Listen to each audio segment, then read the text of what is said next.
আলহামদুলিল্লাহি রাব্বিল আলামিন ওয়াসসালাতু ওয়াসসালামু আলা সাইয়্যিদিল মুরসালিন আম্মা বা'দ ফাআউযু বিল্লাহি মিনাশ শাইতানির রাজীম বিসমিল্লাহির রহমানির রহিম আসসালাতু ওয়াসসালামু আলাইকা ইয়া রাসূলুল্লাহ ওয়া আলা আলিকা ওয়া সাহবিকা ইয়া হাবিবাল্লাহ আসসালাতু ওয়াসসালামু আলাইকা ইয়া নবিয়াল্লাহ ওয়া আলা আলিকা ওয়া সাহবিকা ইয়া নূরাল্লাহ। মদিনী চ্যানেলের দর্শক শ্রোতা, আপনাদেরকে আবার একবার স্বাগতম। রাসূল করিম রউফুর রহিম সাল্লাল্লাহু তাআলা আলাইহি ওয়াসাল্লাম ইরশাদ ফরমান, যে ব্যক্তি জুমার দিন 80 বার দুরূদ শরীফ পাঠ করবে, আল্লাহ তাবারক ওয়া তাআলা ওই ব্যক্তির 80 বছরের গুনাহ মাফ করে দেবেন। সুবহানাল্লাহ।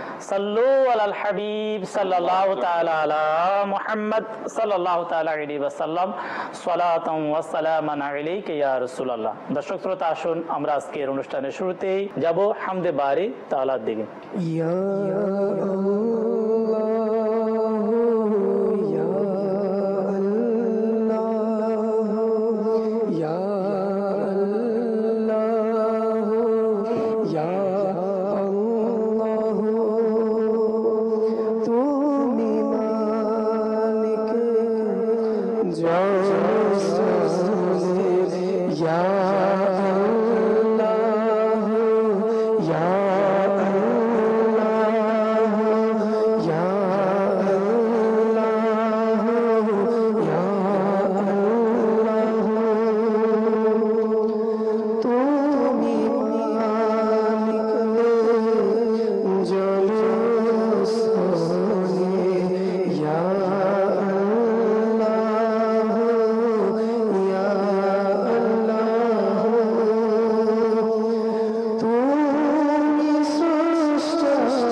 জিকির শোনায়, হাওয়া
পীরদের সরদার ইয়া আল্লাহ ইয়া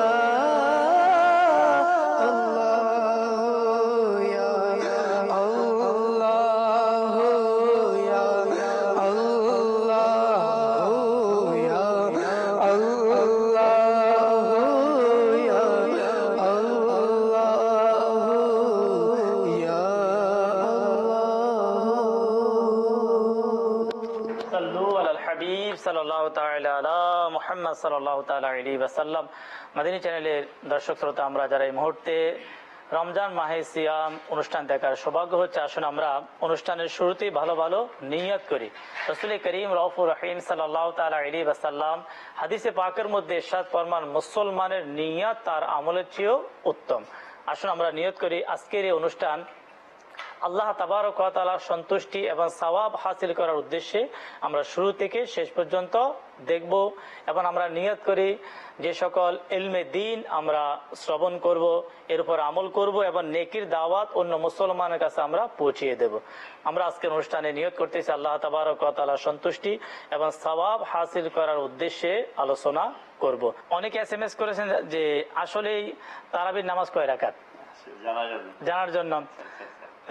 এই বিষয়ে যে আমরা পূর্ব থেকে আমাদের যেমন আমরা হাদিস থেকে এবং বিভিন্ন কিতাব থেকে যেটা আমরা জানতে পারি, রাসূল করিম সাল্লাল্লাহু আলাইহি ওয়াসাল্লাম থেকে শুরু করে আজ পর্যন্ত যে তারাবির নামাজ যে 20 রাকাত, এই ব্যাপারে কিছু আমাদের নিঃসন্দেহে তারাবির নামাজ 20 রাকাতই রয়েছে। আমার প্রিয় আকা সাল্লাল্লাহু আলাইহি ওয়াসাল্লাম তিনি 20 রাকাত তারাবির নামাজ আদায় করেছেন, সাহাবায়ে কেরাম করেছেন। কখনো কখনো হুজুরে করিম সাল্লাল্লাহু আলাইহি ওয়াসাল্লাম কম করতেন, আবার কখনো ছেড়ে দিতেন। এর কি রহস্য? এখন যদি আমি ওইটাকে এক্সাম্পল নিই তাহলে কিন্তু আর হবে না। এর কারণে এই ব্যাখ্যায় বলা হয়েছে যে রাসূল করিম সাল্লাল্লাহু আলাইহি ওয়াসাল্লাম যদি প্রতিনিয়ত কন্টিনিউ এই 20 রাকাত আদায় করতেন, তাহলে উম্মতে মুহাম্মদের জন্য হয়তো এটা ফরজ হয়ে যেত, অবধারিত হয়ে যেত। এই জন্য সরকারে দো আলম সাল্লাল্লাহু আলাইহি ওয়াসাল্লাম আমাদের প্রতি ইহসান করে, দয়া করে কখনো কখনো বিরতি প্রদান করেছেন। কিন্তু সুবহানাল্লাহ, সাহাবায়ে কেরাম আলাইহিম রিদওয়ানের মাঝে সে জজবা ছিল। তিনারা কি করতেন? নামাজ আদায় করতেন। এবং ইসলামী শরীয়তের 4টি ভিত্তি কিন্তু কোরআন, সুন্নাহ, ইজমা এবং কিয়াস। ইজমা হচ্ছে ঐক্যমত।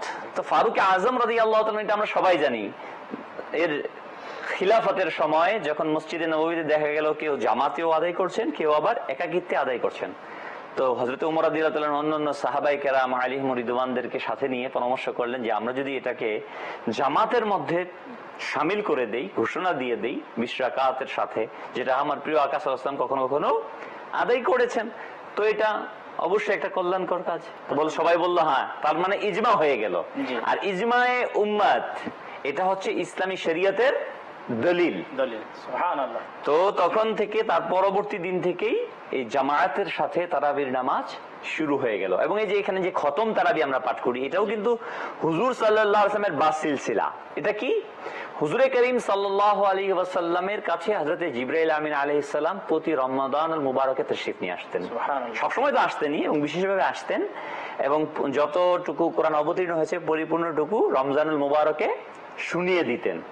তো এই ধারাবাহিকতাই কিন্তু আমাদের বুজুর্গানে দিন সেটা করেছেন। এবং সবচেয়ে বড় কথা হচ্ছে ইমরান ভাই, এটা যে আমরা জানি আমাদের বুজুর্গানে দিন কোন কোন বুজুর্গ রাহমাতুল্লাহ তাআলা আলাইহি রমাদানুল মুবারকে পুরো মাসে 60 খতম 61 খতম পর্যন্ত কোরআনে পাকের খতম করেছেন। কিন্তু আমরা এতই দুর্ভাগা যে আমরা 1 খতম কোরআন তেলাওয়াত করার আমার কাছে সময় নেই। মানে একটাই মাত্র আমার মনে হয় সুযোগ আছে, মাহে রমাদানুল মোবারকের খতমের মধ্যে। আবার এটার পিছনে শয়তান লেগে গেছে যাতে এটাও আমাদের হাতছাড়া করতে পারে, যে কোনোভাবে না কোনোভাবে যদি আসওয়াসা দিয়ে আমি উম্মতে মুসলিমাকে যদি দূরে সরাতে পারি, তো এই 1 খতম যে পাঠ করতে শুনতো, এই সওয়াব থেকেও যাতে বঞ্চিত হয়, এই জন্য এই বিভিন্ন অজুহাত দিয়ে আমাদের কাছ থেকে তারাবিকে ছোটানোর চেষ্টা করা হচ্ছে। এটা শয়তান আসওয়াসা আর কিছুই না। এর থেকে আমরা বুঝতে পারি যে মাদানী চ্যানেলের দর্শক শ্রোতা, তারাবির নামাজ অবশ্যই 20 রাকাত আমরা 20 রাকাত আদায় করব। বাংলাদেশের যারা মুসলমান আলহামদুলিল্লাহ আমরা 20 টাকাতে তারাবির নামাজ আলহামদুলিল্লাহ শুধু না শুধু বাংলাদেশ ইমরান ভাই বাংলাদেশে সারা পৃথিবী আপনি যেখানে যান মক্কাতুল মুকাররমা যে মদিনাতুল মুনাওয়ারা আরব শরীফ বলেন আলহামদুলিল্লাহ বিশ্বের 52টি দেশ রয়েছে এছাড়া অন্যান্য যে দেশ যেটা ইসলামিক মানে মুসলমান কম আছে সারা পৃথিবী 200টি দেশ আলহামদুলিল্লাহ সারা পৃথিবীতেই 20 রাকাত তারাবির নামাজ আলহামদুলিল্লাহ আদায় করা হয় আলহামদুলিল্লাহ পুরো পৃথিবীতেই তারাবির নামাজ পবিত্র মক্কা নগরীতে মদিনায় তৈয়বাতে আলহামদুলিল্লাহ আমরা জানতে পারলাম যে পুরো পৃথিবীতেই আমরা যেখানেই যাব না কেন আপনার মাহে রমজানে সেখানে আলহামদুলিল্লাহ তারাবির নামাজ 20 রাকাত আর মাহে রমজান মোবারকের মনে হয় যে এই যে ইবাদতের যে একটা তৃপ্তি স্বাদ যা অনুভব হয় তারাবির নামাজের মাধ্যমে কষ্ট হয় এটা ঠিক আছে কষ্টের মাঝে কিন্তু তিক্ততা মজা আল্লাহ তাআলা আমাদেরকে আমল করার তৌফিক দান করুক দর্শক শ্রোতা আসুন আমরা যাব আমাদের পরবর্তী অনুষ্ঠানের পরবর্তী অংশের দিকে আমরা রাসূল করিম রউফুর রহিম সাল্লাল্লাহু তাআলা আলাইহি ওয়াসাল্লামের শানে নাতে মুস্তাফা শ্রবণ করব এর পরে ইনশাআল্লাহ আমরা আজকের আমাদের অনুষ্ঠানের একটি আলোচনার বিষয় নিয়েছি আর মুবাল্লিগে দাওয়াত ইসলামী আলহামদুলিল্লাহ আজকে অনুষ্ঠান আমাদের সঙ্গে আর ওই বিষয়ে আমরা ইনশাআল্লাহ মুবাল্লিগে দাওয়াত ইসলামী থেকে গুরুত্বপূর্ণ মাদানী ফুল শ্রবণ করব আর শোনার জন্য আপনাদেরকে আমাদের সাথে থাকতে হবে আসুন আমরা নাতে মুস্তাফা শ্রবণ করি মদিনা দাওনা ইজাজত নবী রহমত শফি উম্মত মদিনা যাওয়ার দাওনা ইজাজত নবী রহমত শফি উম্মত পান করাও ডেকে প্রেমেরি শরবত নবী রহমত শফি উম্মত যদি না হয় এমনই কিসমত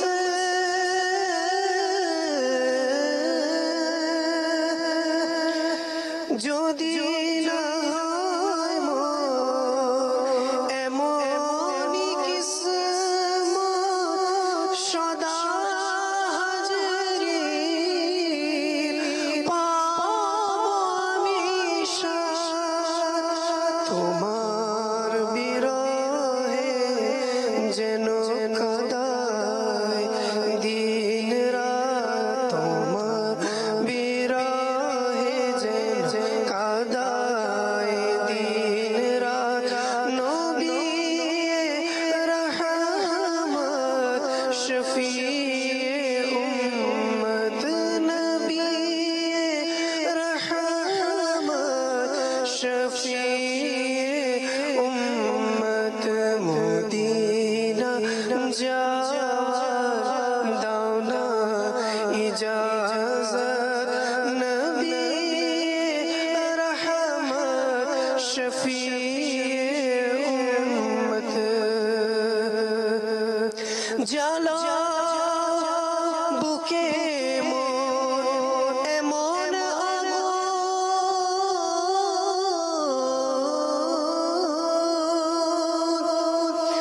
জালা বুকে মোর এমন আগুন শান্ত থাকে না যেন যেন কখনো তোমার ভালোবাসা কাদায় যেন দিন রাত তোমার ভালোবাসা কাদায়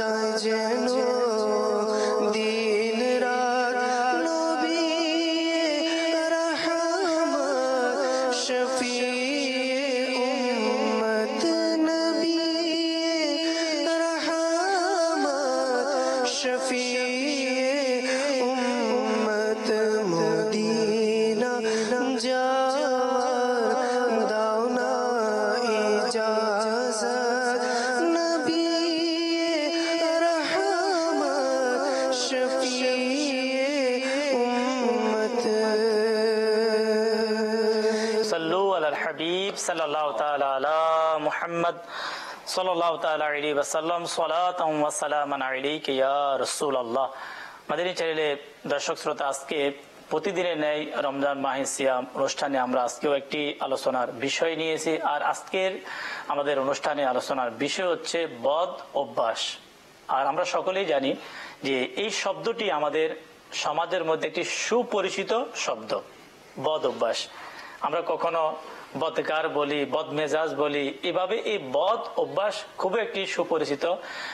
আসলে আমরা এই বদ অভ্যাসটা কি, এই বদ অভ্যাস কি ধরনের বদ অভ্যাস আমাদের আজকে সমাজে, আমরা ইনশাআল্লাহ আজ্জাওয়াজাল এই বিষয়ে মোবাইল লিগে দাওয়াত ইসলামী থেকে ইনশাআল্লাহ মূল্যবান মাদিনী ফুল আমরা আজকে শ্রবণ করব।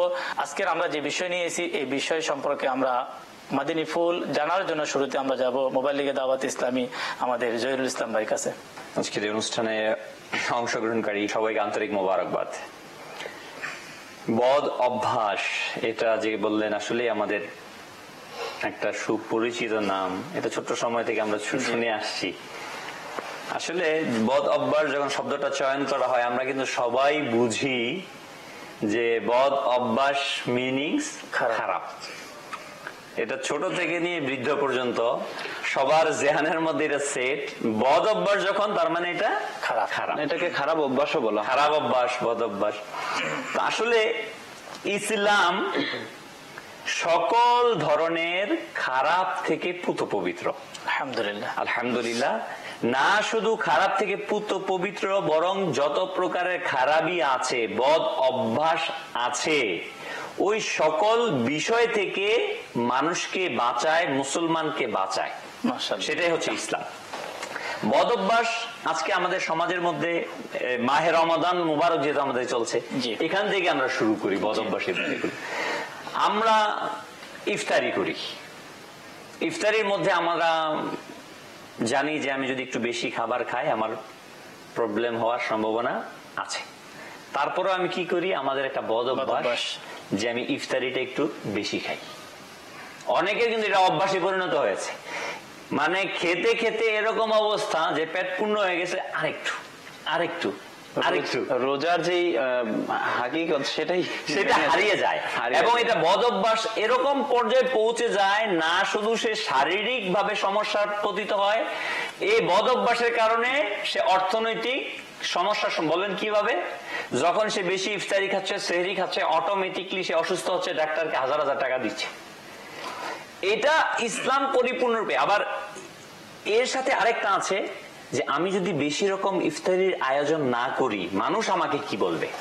কাউকে আমি দাওয়াত দিলাম, যে আমি যদি বেশি রকমের ইফতারি তৈরি না করি, মানুষ কি বলবে? এই যে একটা বদ অভ্যাস, খারাপ চিন্তা চেতনা, এই সকল বিষয়গুলো থেকে মাহে রমাদানুল মুবারকে আমাদেরকে বেঁচে থাকতে হবে। সেহরি ইফতারি, বিশেষত ইফতারি ক্ষেত্রে সেহরির সময় এরকমটা ঘটে কম, কিন্তু ইফতারির ক্ষেত্রে এই বিষয়টা ঘটে থাকে। অতিরিক্ত অপচয় করা যাবে না। অতিরিক্ত অপচয় যেমন বদ অভ্যাস। মিনিংস, আমার যতটুকু প্রয়োজন আমি খেতে পারবো, সব মিলিয়ে 250 গ্রাম থেকে সর্বোচ্চ আধা কিলো, কিন্তু আমি নিয়ে বসি 3 কিলো 5 কিলো। এটা আমার অর্থনৈতিক ভাবে যেমনই ভাবে সমস্যা হচ্ছে, এমনই ভাবে অপচয় হচ্ছে। আর হাদিসে পাকের মধ্যে এসেছে যে অপচয়কারী, এবং কোরআনে পাকের মধ্যে এসেছে যে অপচয়কারী শয়তানের ভাই। আমরা যেন অপচয় থেকে নিজেকে বাঁচাই। পাশাপাশি অপচয়ের পাশাপাশি আরেকটা দিক আছে, সেটা হচ্ছে কৃপণতা।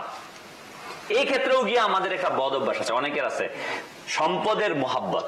ওই সম্পদের মোহাব্বত করতে গিয়ে আমরা ভালো খাবার খাই না, আমাদের অনেকের সন্তানকে ভালো কিছু পড়াই না, ভালোভাবে চালানি। বলবেন কি এরকম? হ্যাঁ, আমার জানা মতো এরকম লোক আছে যারা কৃপণতার কারণে নিজে ভালো খাবার খাচ্ছে না, ভালো পোশাক পরছে না। আল্লাহ সুবহানাহু ওয়া তাআলার একটি নিয়ামত যে তিনি আপনাকে আমাকে সম্পদশালী করেছে, ওই অবস্থাতে আল্লাহ তাআলার শুকরিয়া করা এবং আল্লাহ তাআলা আমাকে যে নিয়ামত দিয়েছে, নিয়ামতের মধ্যে মধ্যস্থতা, যেটাকে বলে মধ্যম কার্যক্রম, আমাদেরকে অবলম্বন করা। মধ্যপন্থা, মধ্যম পন্থা, না অতিরিক্ত করব, না কৃপণতা করব। এটা প্রত্যেকটা ইবাদতের ক্ষেত্রে কিন্তু ইমরান ভাই শামিল। রমাদানুল মুবারকে বিশেষভাবে আমরা বলবো এই ক্ষেত্রটা যেন আমরা বিশেষভাবে আমরা নিজেরা যখন খেতে যাই এই বিষয়টাকে খেয়াল রাখি। হাদিসে পাকের মধ্যে আসছে ওই কথাকে আমরা স্মরণ করি যে আরে বলা হয়েছে যে খাবার খরচ করবে তার হিসাব হবে না, এটা অনেকে বলে থাকি। নিঃসন্দেহে বলা হয়েছে এখানে হিসাব হবে না, তার মানে কি এটা অপচয় করা? এটা আমরা বদ অভ্যাসকে আমরা ছাড়ি। পাশাপাশি আমাদের একটা বদ অভ্যাস এটা, যখন নাকি ওই খাবারগুলো থাকে আমাদের ঘরে থাকার পর ওই খাবারটা আমি ইচ্ছে করলে কিন্তু তাজা তাজা গরম গরম রয়ে গেছে আমি আমার প্রতিবেশীর মাঝে কি করতে পারি? বিলাতে পারি, কাজের লোককে দিতে পারি, দরিদ্রকে দিতে পারি।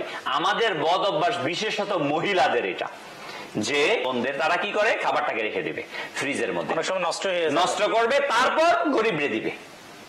এই যে একটা বদ অভ্যাস, আমি তো প্রথমেই তো এই জিনিসটাকে দিয়ে দিতে পারি।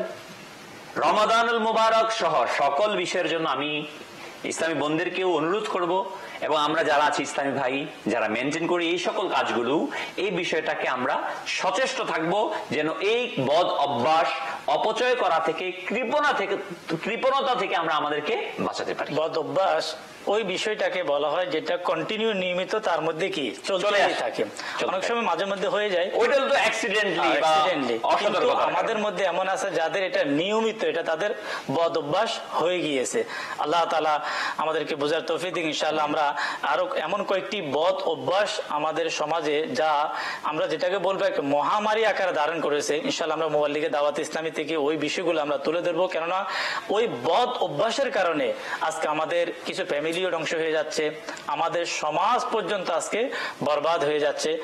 আমরা মোবাইল লিগে দাওয়াত ইসলামী নুরুল আমিন ভাই আমাদের অনুষ্ঠানে আমরা এই বিষয়ে নুরুল আমিন ভাই থেকে ইনশাআল্লাহ কিছু মাদানী ফুল শ্রবণ করবো।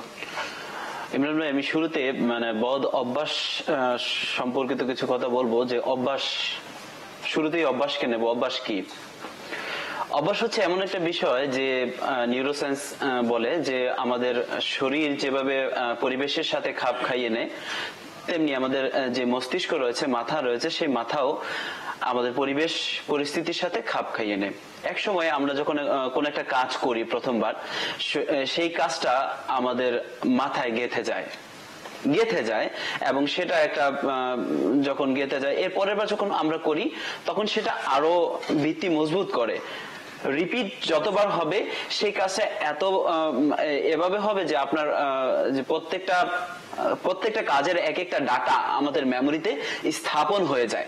সেই কাজগুলো আপনি যখন ওই স্থানে যাবেন বা ওই সময়ে যখন আসবেন, যে সময়টাতে ওই কাজটা করেন বা যেই জায়গাতে আপনি যে ওই কাজটা করেন বা যেই একটা অনুভূতিতে আপনি এই কাজটা করেন, অটোমেটিকলি ওই কাজটা আপনার কাছে চলে আসে এবং ওই মেজাজটা আপনার কাছে চলে আসে। ধরুন আপনি বিকালবেলা কোথাও ঘুরতে যান, যখন টাইম হয়ে যায় মধ্যাহ্নভোজ শেষ করে কিছুক্ষণ যখন অতিবাহিত হয় আসরের বাদে, আসরের পরে অটোমেটিকলি আপনার যে শরীর, আপনার মস্তিষ্ক আপনাকে টানছে। আপনি কোথায় যাচ্ছেন? ওই অভ্যাসের দিকে যাচ্ছেন। অর্থাৎ আবার যখন আমরা সকালে উঠে যখন আমরা কি করি, মর্নিং ওয়াক করি বা বিভিন্ন এক্সারসাইজ করি বা বিভিন্ন কিছু করি, বা আমরা যারা ফজরের নামাজ আদায় করি, অটোমেটিকলি কিন্তু আমাদের শরীর আমাদেরকে নাড়া দেয়। ভালো অভ্যাস কিংবা খারাপ অভ্যাস, সেটা ভালো হতে পারে, খারাপ হতে পারে। তো সেই আমাদের শরীর কিন্তু অটোমেটিকলি আমাদেরকে নাড়া দেয় ওঠার জন্য। আমাদের মস্তিষ্ক, আমাদের ব্রেন অটোমেটিকলি আমাদেরকে কি করে, নাড়া দেয় যে এখন সময় হয়ে গেছে, টাইম আমাদের হয়ে গেছে। আমাদের টাইমলি আমাদের মস্তিষ্ক আমাদের শরীরে সেটা এসে নক করে। এখন ওই অভ্যাসটা সেটা কি হতে পারে, বদ হতে পারে, খারাপও হতে পারে, সেটা ভালো হতে পারে। এখন ম্যাক্সিমাম ব্যাপারটা হচ্ছে কি, আমরা যখন ভালো অভ্যাস খারাপ অভ্যাস আমরা আলাদা করে ফেলি, তখন আমরা মনে করি যে অভ্যাস তাহলে তো ভালো জিনিস। হ্যাঁ ঠিক আছে, অভ্যাস ভালো জিনিস, কিন্তু ম্যাক্সিমাম ব্যাপারে অভ্যাস খারাপের দিকেই চলে যায়। মানে বিভিন্ন বিশেষজ্ঞরা এটাই গবেষণা করে দেখেছেন যে অভ্যাস যেটা পরিণত হয়ে যায় ম্যাক্সিমাম ব্যাপারটাতে খারাপের দিকেই চলে যায়। অর্থাৎ পার্সেন্টেজটা খারাপের দিকেই চলে যায়, যে খারাপের দিকেই আমাদের অভ্যাসটা ঝুঁকে পড়ে। আমাদের এই অভ্যাসটা, খারাপ অভ্যাসটা বা অভ্যাসটা কিভাবে তৈরি হয়? খারাপ অভ্যাস তৈরি হয় প্রথমত আমাদের একটা ট্রিগার, মানে ট্রিগার বলা হয় ট্রিগার, রুটিন এবং রিওয়ার্ড, তিনটা জিনিসের উপর আমাদের এই অভ্যাসটা তৈরি হয়। ট্রিগার কি? ট্রিগার হচ্ছে যে এখন প্রথমত আপনি যে কাজটা করলেন, আপনি প্রথম জানলেন এই কাজটার ব্যাপারে বা অবগত হলেন। সাপোজ আমরা একটা বদ অভ্যাস নিয়ে নিই, সিগারেট খাওয়া। আমাদের যারা ছোট ছোট যারা এখন কিশোর, তারা কিন্তু এটা একটু এক্সাইটেড যে কি এটার মধ্যে কি আছে, মানে আগ্রহ আছে, একটা আগ্রহ চলে আসে তাদের মধ্যে, এক্সাইটেড। তো প্রথমত তার যে ফ্রেন্ড রয়েছে, ফ্রেন্ড সার্কেল যারা রয়েছে, তখন যখন আসে তাদের মধ্যে শোনার পরে তার পাশে যখন খেয়েছে, সিগারেট পান করেছে, প্রথম দিন যখন তাকে এটা তার মধ্যে তার সামনে উপস্থাপন করা হয়েছে, তাকে অফার করা হয়েছে, সে যখন প্রথম দিন নেওয়ার পর দ্বিতীয় দিন যখন তার মধ্যে এই কাজটা করলো, আরো এক্সাইটেড ভাবটা আরো চলে আসলো। দ্বিতীয় দিন যখন সে তাকে বললো যে আয় আমরা দোকানে যাই, সিগারেট খাই, তো এটা হচ্ছে ট্রিগার। ঠিক আছে, তো উৎসাহিত করা, হ্যাঁ, একটা উৎসাহ, মানে প্রথম অবস্থা, এটা হচ্ছে প্রাথমিক রূপ, অর্থাৎ ট্রিগারের মধ্যে আছে, তার একটা উৎসাহের মধ্যে আছে, অর্থাৎ আবেগ অবস্থায় আছে এখনো। দ্বিতীয়ত হচ্ছে সেটা রুটিনে পরিণত হওয়া, দ্বিতীয় ধাপে আছে রুটিন। এখন এই রুটিনটা হয়েছে যখন প্রথম দুই একদিন খেলাম বা দুই একদিন এই কাজটা করলাম, করার পরে যখন আমরা ফ্রেন্ড সার্কেল যখন এক সময় একত্রিত হই, তখন ওই কাজটা চলতে থাকে ধারাবাহিকভাবে। আমরা কিন্তু সব সময় ওই কাজটা করি না, যে কাজটা আমাদের অভ্যাসে পরিণত হয় সেই কাজটা কিন্তু সব সময় হয় না, একটা নির্দিষ্ট টাইমলি হয়ে যায়। ঠিক আছে, ফ্রেন্ড সার্কেল যখন আসে কথার ছলে, ওই যে আস্তে আস্তে খেতে খেতে আস্তে আস্তে করতে করতে ওই টাইমলি আমরা কথাবার্তা বলি, তারপরে ওইটা চলতে থাকে, ওটা চলতে থাকে। দেন নেক্সট স্টেপ হচ্ছে রিওয়ার্ড। আমি ওটা থেকে কি পেলাম, আমি ওটা থেকে কি তৃপ্তি পেলাম, এক ধরনের তৃপ্তি। এই সিগারেট থেকে আমরা কি পাই? এক ধরনের নিকোটিন, যেটা আমাদের শরীরকে কি করে, একটা চাঙ্গা ভাব, উৎফুল্ল ভাব করে দেয়। অনেকে মনে করি যে এই উৎফুল্ল ভাবের জন্য আমরা সিগারেট সেবন করি, তো আসলে সিগারেটের মধ্যে অনেক ক্ষতি আছে, সেটা পড়ে যায়। তো এই রিওয়ার্ডটা অনেক ধরনের হতে পারে। এখন আমি অনেক অতিভোজন, আপনি একটু আগে বললেন যে অতিভোজন, এই অতিভোজনের কারণে সে একটা তৃপ্তি পায়, মানে খাবার, মানে যখন ইফতারির সময় আসে তখন ঠান্ডা জাতীয় পানীয় পান করার জন্য আমাদের একটা কি অভ্যাসে পরিণত হয়। এটার কারণ কি? আমার শরীর যে একটা কি হয়ে যায়, দুর্বল হয়ে যায়, দুর্বল আছে, ক্লান্ত আছে, এটা খেলে আমার মানে শরীরটা কি পিপাসাটা দূর হবে, তো এই যে একটা রিওয়ার্ড, এটা আমার এটার কারণে আমার অভ্যাসটা আরো প্রবল হয় এবং স্থায়ী রূপ নেয়। তো আমি এখন আসবো যে এই যে অভ্যাস, তিনটা স্টেপের কারণে অভ্যাস আমার তৈরি হলো। ইনশাআল্লাহ আপনার থেকে নুরুল ভাই থেকে ইনশাআল্লাহ আমরা মাদানী ফুল নেব। মাশাআল্লাহ উনি খুবই ব্যাখ্যা বিশ্লেষণ সহকারে আসলে আমাদের অভ্যাস নিয়ে আমাদের আসলে জানার বিষয়। মাদানী চ্যানেল অনুষ্ঠান হচ্ছে জানার জন্য। ইনশাআল্লাহ আমরা যাবো, ইনশাআল্লাহ মাদানী ফুল নেব। কিছু দর্শক শ্রোতার কল আমাদের মাঝে আমরা ইনশাআল্লাহ কল শামিল করব, তারপর আবার ইনশাআল্লাহ আমরা মোবাইল লিগিন থেকে ইনশাআল্লাহ মাদানী ফুল নেব। জি, কল শুনিয়ে দিন। আসসালামু আলাইকুম ওয়া রাহমাতুল্লাহি ওয়া বারাকাতুহু। ওয়া আলাইকুম আসসালাম ওয়া রাহমাতুল্লাহি ওয়া বারাকাতুহু। আমার নাম মোহাম্মদ জুয়েল, আমার বাড়ি বিবাড়িয়া। আমি মাদানী চ্যানেল সবসময় দেখি, মাদানী চ্যানেল অনুষ্ঠান আমার অনেক অনেক ভালো লাগে। তো একটা কালাম শুনিয়ে দিন আমাকে। মাটির ঘরে মাটির বাড়ি,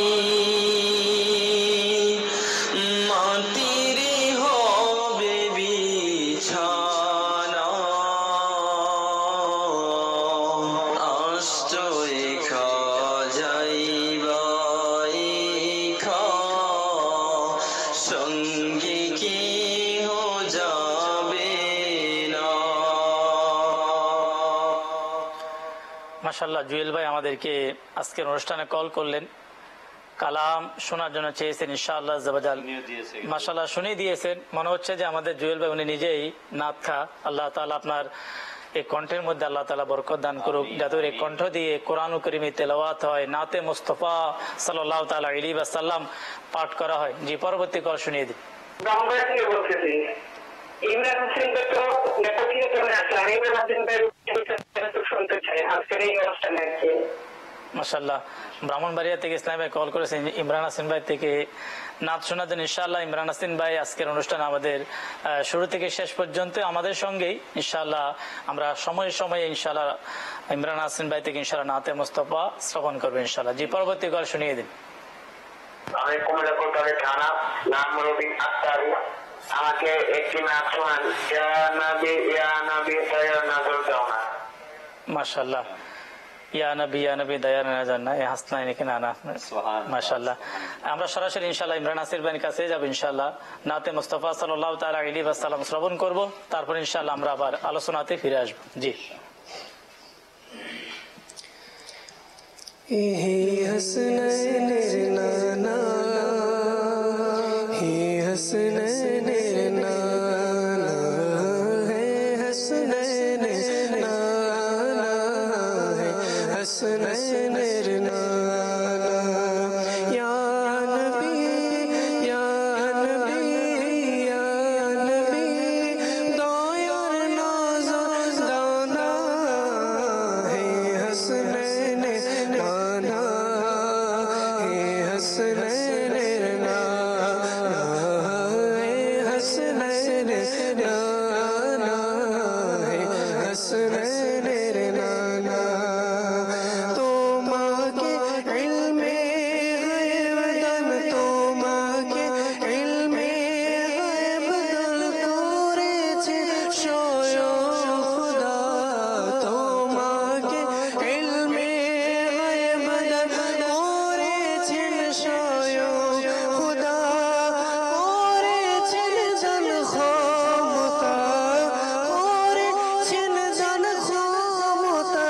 হাজির নজির ইয়া নবী, হাসনাইনের নানা, হে হাসনাইনের নানা, হে হাসনাইনের নানা, হে হাসনাইনের নানা। আমাকেও মদিনা ডেকে নাও না, হে হাসনাইনের নানা, হে হাসনাইনের নানা, হে হাসনাইনের নানা, হে হাসনাইনের নানা। কিভাবে যাব মদিনা নেই কোনো মুরশদ, বল কিভাবে যাব মদিনা নেই কোনো মুরশদ।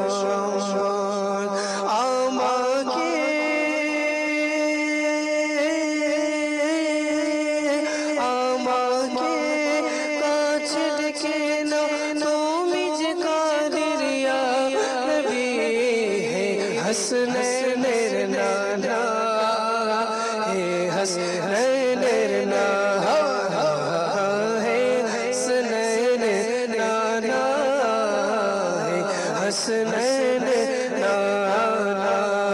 ইয়া নবী প্যারা নবী, ইয়া নবী প্রিয় নবী দয়ার নজর দাও না, হে হাসনাইনের নানা, হে হাসনাইনের নানা, হে হাসনাইনের নানা, হে হাসনাইনের নানা।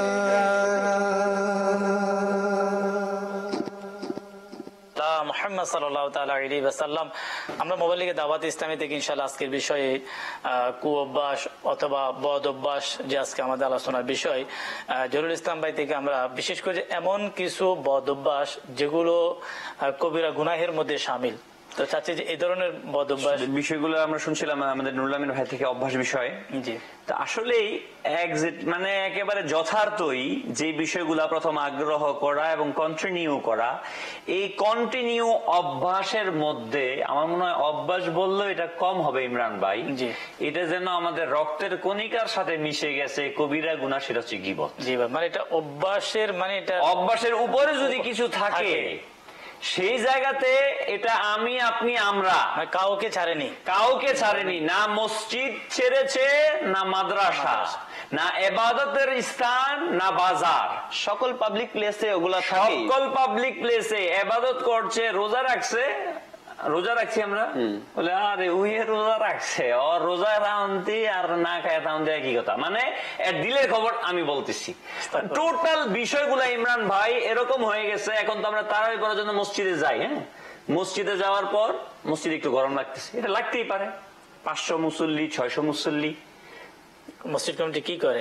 মসজিদ কমিটি কি লেগে বানাইছি, সভাপতি কি করে, এর গিবত শুরু হয়ে গেল।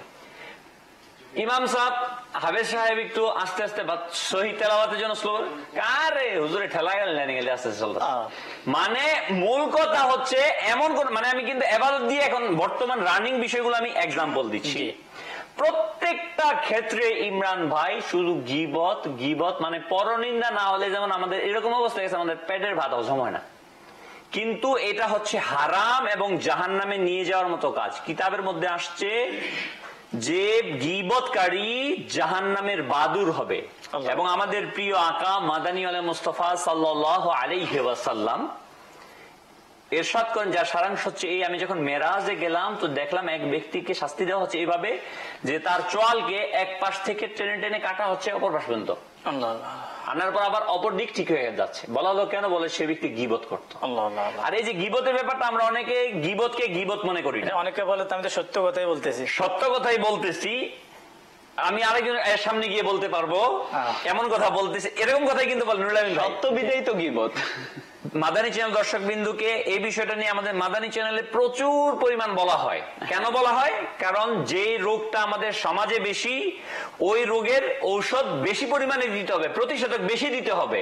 যদি প্রতিষেধক বেশি দেওয়া না হয়, ঔষধ দেওয়া না হয়, তাহলে বেশি ঔষধ, যখন একটা রোগের মাত্রা বেড়ে যায় প্রথম নরমালি ওষুধ দেওয়া হয় না, যখন এটা বেশি হয় তখন অ্যান্টিবায়োটিক, এটা কাজ না হয় তারপরে দেওয়া হয় ইনজেকশন, পর্যায়ক্রমে কিন্তু যেতে থাকে।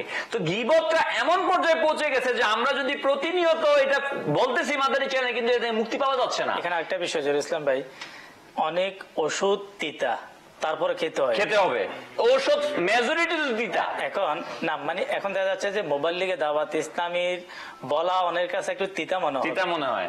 কেমন বলতেছে হুজুর? আসলে মাদানী চ্যানেল দর্শক বৃন্দ, আমাদের এই মাদানী চ্যানেল মাকসাদ এটাই, নেক আমল বাঁচান, আপনাকে বাঁচান, আপনার আমলকে বাঁচান। কিন্তু আজকে আমরা রোজা রাখছি, রোজা রাখার পরও গীবত করি। গীবত কাকে বলে আমরা ভালোভাবে জানি, তবুও আবার বলছি আমাদের স্মরণে থাকার জন্য।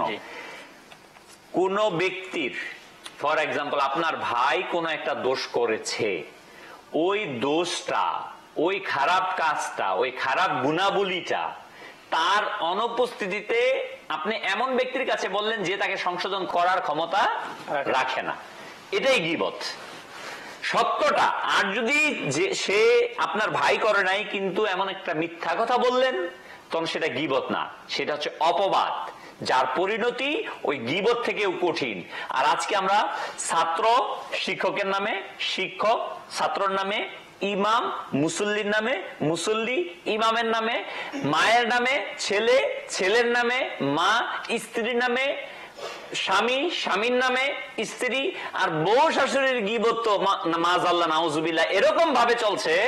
ওই গীবতের কারণে অসংখ্য সংসার, মেজরিটি যে তালাকের ঘটনা সংগঠিত হচ্ছে, এর মূল যখন শোনা হয়, পিছনে পিছনে পিছনে পিছনে যদি যান, এর পিছনে দেখা যাবে গীবত। এই গীবতের কারণে আমাদের সংসার, আমাদের মেয়ের সংসারগুলো ধ্বংস হয়ে যাচ্ছে, অসংখ্য পরিবারের মধ্যে সাজানো গোছানো সংসার আগুন জ্বলে যাচ্ছে এই বদ অভ্যাসটার কারণে, এই খারাপ অভ্যাসটার কারণে, সেটা হচ্ছে গীবত। এটা থেকে আমি বাঁচি। মাহে রমাদানুল মুবারকে তো আরো কঠিন ভাই, কিন্তু আস্তাগফিরুল্লাহ, কিছু মানুষকে দেখা যায় এই রমাদানুল ইফতারি খেতে বসে ভাই গীবত করে। তা আমি বলবো মাদানী চ্যানেল দর্শক বিন্দুকে, আল্লাহর ওয়াস্তে নিজের আমলকে বাঁচান। এমনি নেক আমল নাই ভাই। বলা হয়েছে যদি আমি কারো ব্যাপারে গীবত করি, আমার নেকিগুলো তার নামায় আমলে চলে যায়, তার গুনাহগুলো আমার নামায় আমলে দিয়ে দেওয়া হয়। তো আমি কি কাজ করতেছি ভাই, যে কাজের কারণে আরেকজনকে আমি ছোট করার জন্য চেষ্টা করতেছি, মাজাল্লাহ আরেকজনকে আমি অপমান করার জন্য, মাকসাদ তো এটাই, ঠিক না? ক্ষতি নিজেরই হচ্ছে। তো এটাই আসলে আমরা প্রথমত যেটা গীবতের মূল উদ্দেশ্য থাকে যে এ আমার থেকে বড় হয়ে যাচ্ছে, বা এ আমার উপরে উঠে যাচ্ছে, বা এ সহ্য হচ্ছে না, এই সুবিধা পাচ্ছে, আমি এই সুবিধাটা পাচ্ছি না, বা এটা করেও হরহামেশা ঘুরতে পারতেছে, আমি পারতেছি না, এরকমই কোনো প্রকার তাকে যাতে কালারিং করা হয়। যখন বিবাহ করায় আমার ছেলেকে, তখন ছেলে যখন আমার ঘরে আসে মা, তখন বোর নামে গীবত করে। ওই বউ মানে মিনিংস ওয়াইফ, স্ত্রী, মার নামে এটা করছে, এটা করছে, এটা করছে, না করছে যেটা করছে সেই জিনিসটা আপনি যদি, আমি ওই সকল বোনকে দৃষ্টি আকর্ষণ করছি যারা আজকে শুনছেন, আপনি যদি আপনার বাচ্চার বাবাকে এই কথা বলেন আপনার শাশুড়ির অনুপস্থিতিতে, কিংবা যে শাশুড়ি তার বউ, ছেলের বউর অনুপস্থিতিতে যখন বলেন, এটা কি কোনো সলিউশনের দরজা? কখনো না। আপনি যদি হাকিকতে আপনার বউর, ছেলের বউর সংশোধন চান, আমি বলবো, আর বউ যে ছেলের বউ আছেন সে যদি শাশুড়িকে সঠিকভাবে সম্মান করতে চান, তার সাথে মেনটেন করে চলতে চান, আমি অনুরোধ করব, কোনো সমস্যা ঘটতে পারে, একটা সংসার যখন করবে তখন ইমরান ভাই সমস্যা হতে পারে, তখন যেন আসার পর সুন্দরভাবে একসাথে বসে এই জিনিসটা করেছে এটা বলে, তাহলে দেখা যায় অটোমেটিকলি একে অপরের মধ্যে যদি কাউন্সিলিং এর মাধ্যমে যেটা সমাধান হবে না, আমি বলবো যে সেটা সমাধান হওয়ার উপযুক্ততা হারিয়ে ফেলে, 0% হয়ে যায়, সম্ভাবনা 0%। কেন? আপনি আরেকজনকে বলে তাকে সংশোধন করা সম্ভব হবে না, মানে রেয়ার, খুবই রেয়ার। আমি দেখেছি যে কিছু কিছু অফিসিয়াল কাজে দেখছি যে তারা মানে অনেক সময় দেখা যায় ওপরের যিনি আছে তাকে কমপ্লেইন করে, তার জন্য দেখা যায় কি সেই কমপ্লেইনটার ফলে তার দিকে আবার হিতে বিপরীত হয়ে যায়, তার উপর উল্টা প্রেসার চলে আসে। কিন্তু যদি সে তার এই কমপ্লেইন না করে তার সাথে আরো কিছু কাউন্সিলিং করতো, তার সাথে কিছু পরামর্শ করতো, কথা বললে সমস্যার সমাধান করে ফেলতো, তাইলে কিন্তু আর সমস্যা হতো না। কিন্তু সে এই কাজটা না করে হয় কমপ্লেইন করে, অথবা তার যে সহকর্মী আছে তাদের সাথে এটা গীবত করতে। এই যে গীবতটাকে আমরা পরিহার করি, পাশাপাশি আরেকটা আমাদের বদ অভ্যাস মেজর, যেটা কবিরা গুনার কথা বলেছেন, গীবত, এটা একটা চ্যাপ্টার। মিথ্যা বলা, এটা আমাদের আস্তাগফিরুল্লাহ ফ্যাশন হয়ে গেছে আমাদের কাছে, মোবাইল ফোনে এটা তো ট্রেডিশন বলি আর ফ্যাশন বলি, মানে কি বলবো, প্রয়োজন নাই, তারপরও কি বলি, আমি গাড়িতে যাচ্ছি, ভাই কোথায় আছেন? আমি আছি এখন মতিঝিলে, আমি বলি ভাই আমি যাত্রাবাড়িতে, মাশাআল্লাহ। এটা তো একটা গেল। এরকম অসংখ্য মিথ্যা, প্রয়োজন বিনা প্রয়োজন। দোকানদার ভাইয়েরা, এখন তো রমাদান আল মুবারকে জমজমাট ব্যবসা শুরু হচ্ছে, দোকানদার ভাই যদি কেউ শুনতে থাকেন, আমি আপনাদেরকে বলছি, হ্যাঁ আপনাকে বলছি, এবং যারা ক্রেতা তাদেরকেও বলছি, ক্রেতা যারা যান তারা এই কথা বলেন, ভাই আপনার কিনা কত? এটা অনেকে প্রশ্ন করে, এটাও কিন্তু অভ্যাস আমাদের, এটা অভ্যাস, বদ অভ্যাস। আরেকজনকে আপনি মিথ্যা বলার জন্য সুড়সুড়ি দিচ্ছেন, ওই ক্রেতার কারণে কিন্তু সে মিথ্যা বলতে বাধ্য হচ্ছে, উদ্বুদ্ধ করতেছে। আপনি কেন জিজ্ঞাসা করবেন আপনি এটা কিনা কত? এই বেচারা দোকানটা যে 1 লাখ টাকা ভাড়া দেয়, তার কর্মচারী 50,000 টাকা, 2 লাখ টাকা খরচ আছে, এটা কি অন্য জায়গা থেকে এনে দিবে? আপনাকে যদি 1000 টাকায় যদি 200 টাকা 300 টাকা প্রফিট না করে, 400 টাকা প্রফিট না করে, সে যেভাবে ইনভেস্ট করেছে সেভাবে তো সে রিটার্ন চাবে। তা আপনি কেন শুধু শুধু বলেন ভাই এটা কিনা কত? আমি যারা আজকে মাদানী চ্যানেল দেখতে পাচ্ছেন, আমি আপনাদেরকে অনুরোধ করব, আপনারা কখনো কোনো কিছু ক্রয় করতে গেলে এটা বলবেন না এটা কত ক্রয় দাম, বরং যদি কেউ বলে এটা ক্রয় দাম এত, আপনি তাকে বলেন, বারণ করেন, আপনি এটা বলবেন না, কারণ এটা বলাটা, যে আপনাকে ক্রয় দাম বললো 99.99% এটা সম্ভাবনা সে মিথ্যা বলেছে। ইনশাআল্লাহ আমরা মাদানী চ্যানেলের দর্শক শ্রোতা, আমাদের যে এখন যে বদ অভ্যাস সম্পর্কে আমরা শুনবো, যে মিথ্যা, এটা খুবই গুরুত্বপূর্ণ। আশা করি ইনশাআল্লাহ আমরা আমাদের মোবাইল লিগদের থেকে ইনশাআল্লাহ গুরুত্বপূর্ণ মাদানী ফুল, কেন এটা এমন এক কবিরা গুনাহ। আমরা তো সবসময় শুনি মিথ্যা, আসলে যে মিথ্যাটা যে কত বড় কবিরা গুনাহ, যেটা আমাদের জবান থেকে কথা বের হলেই মিথ্যা বের হয়।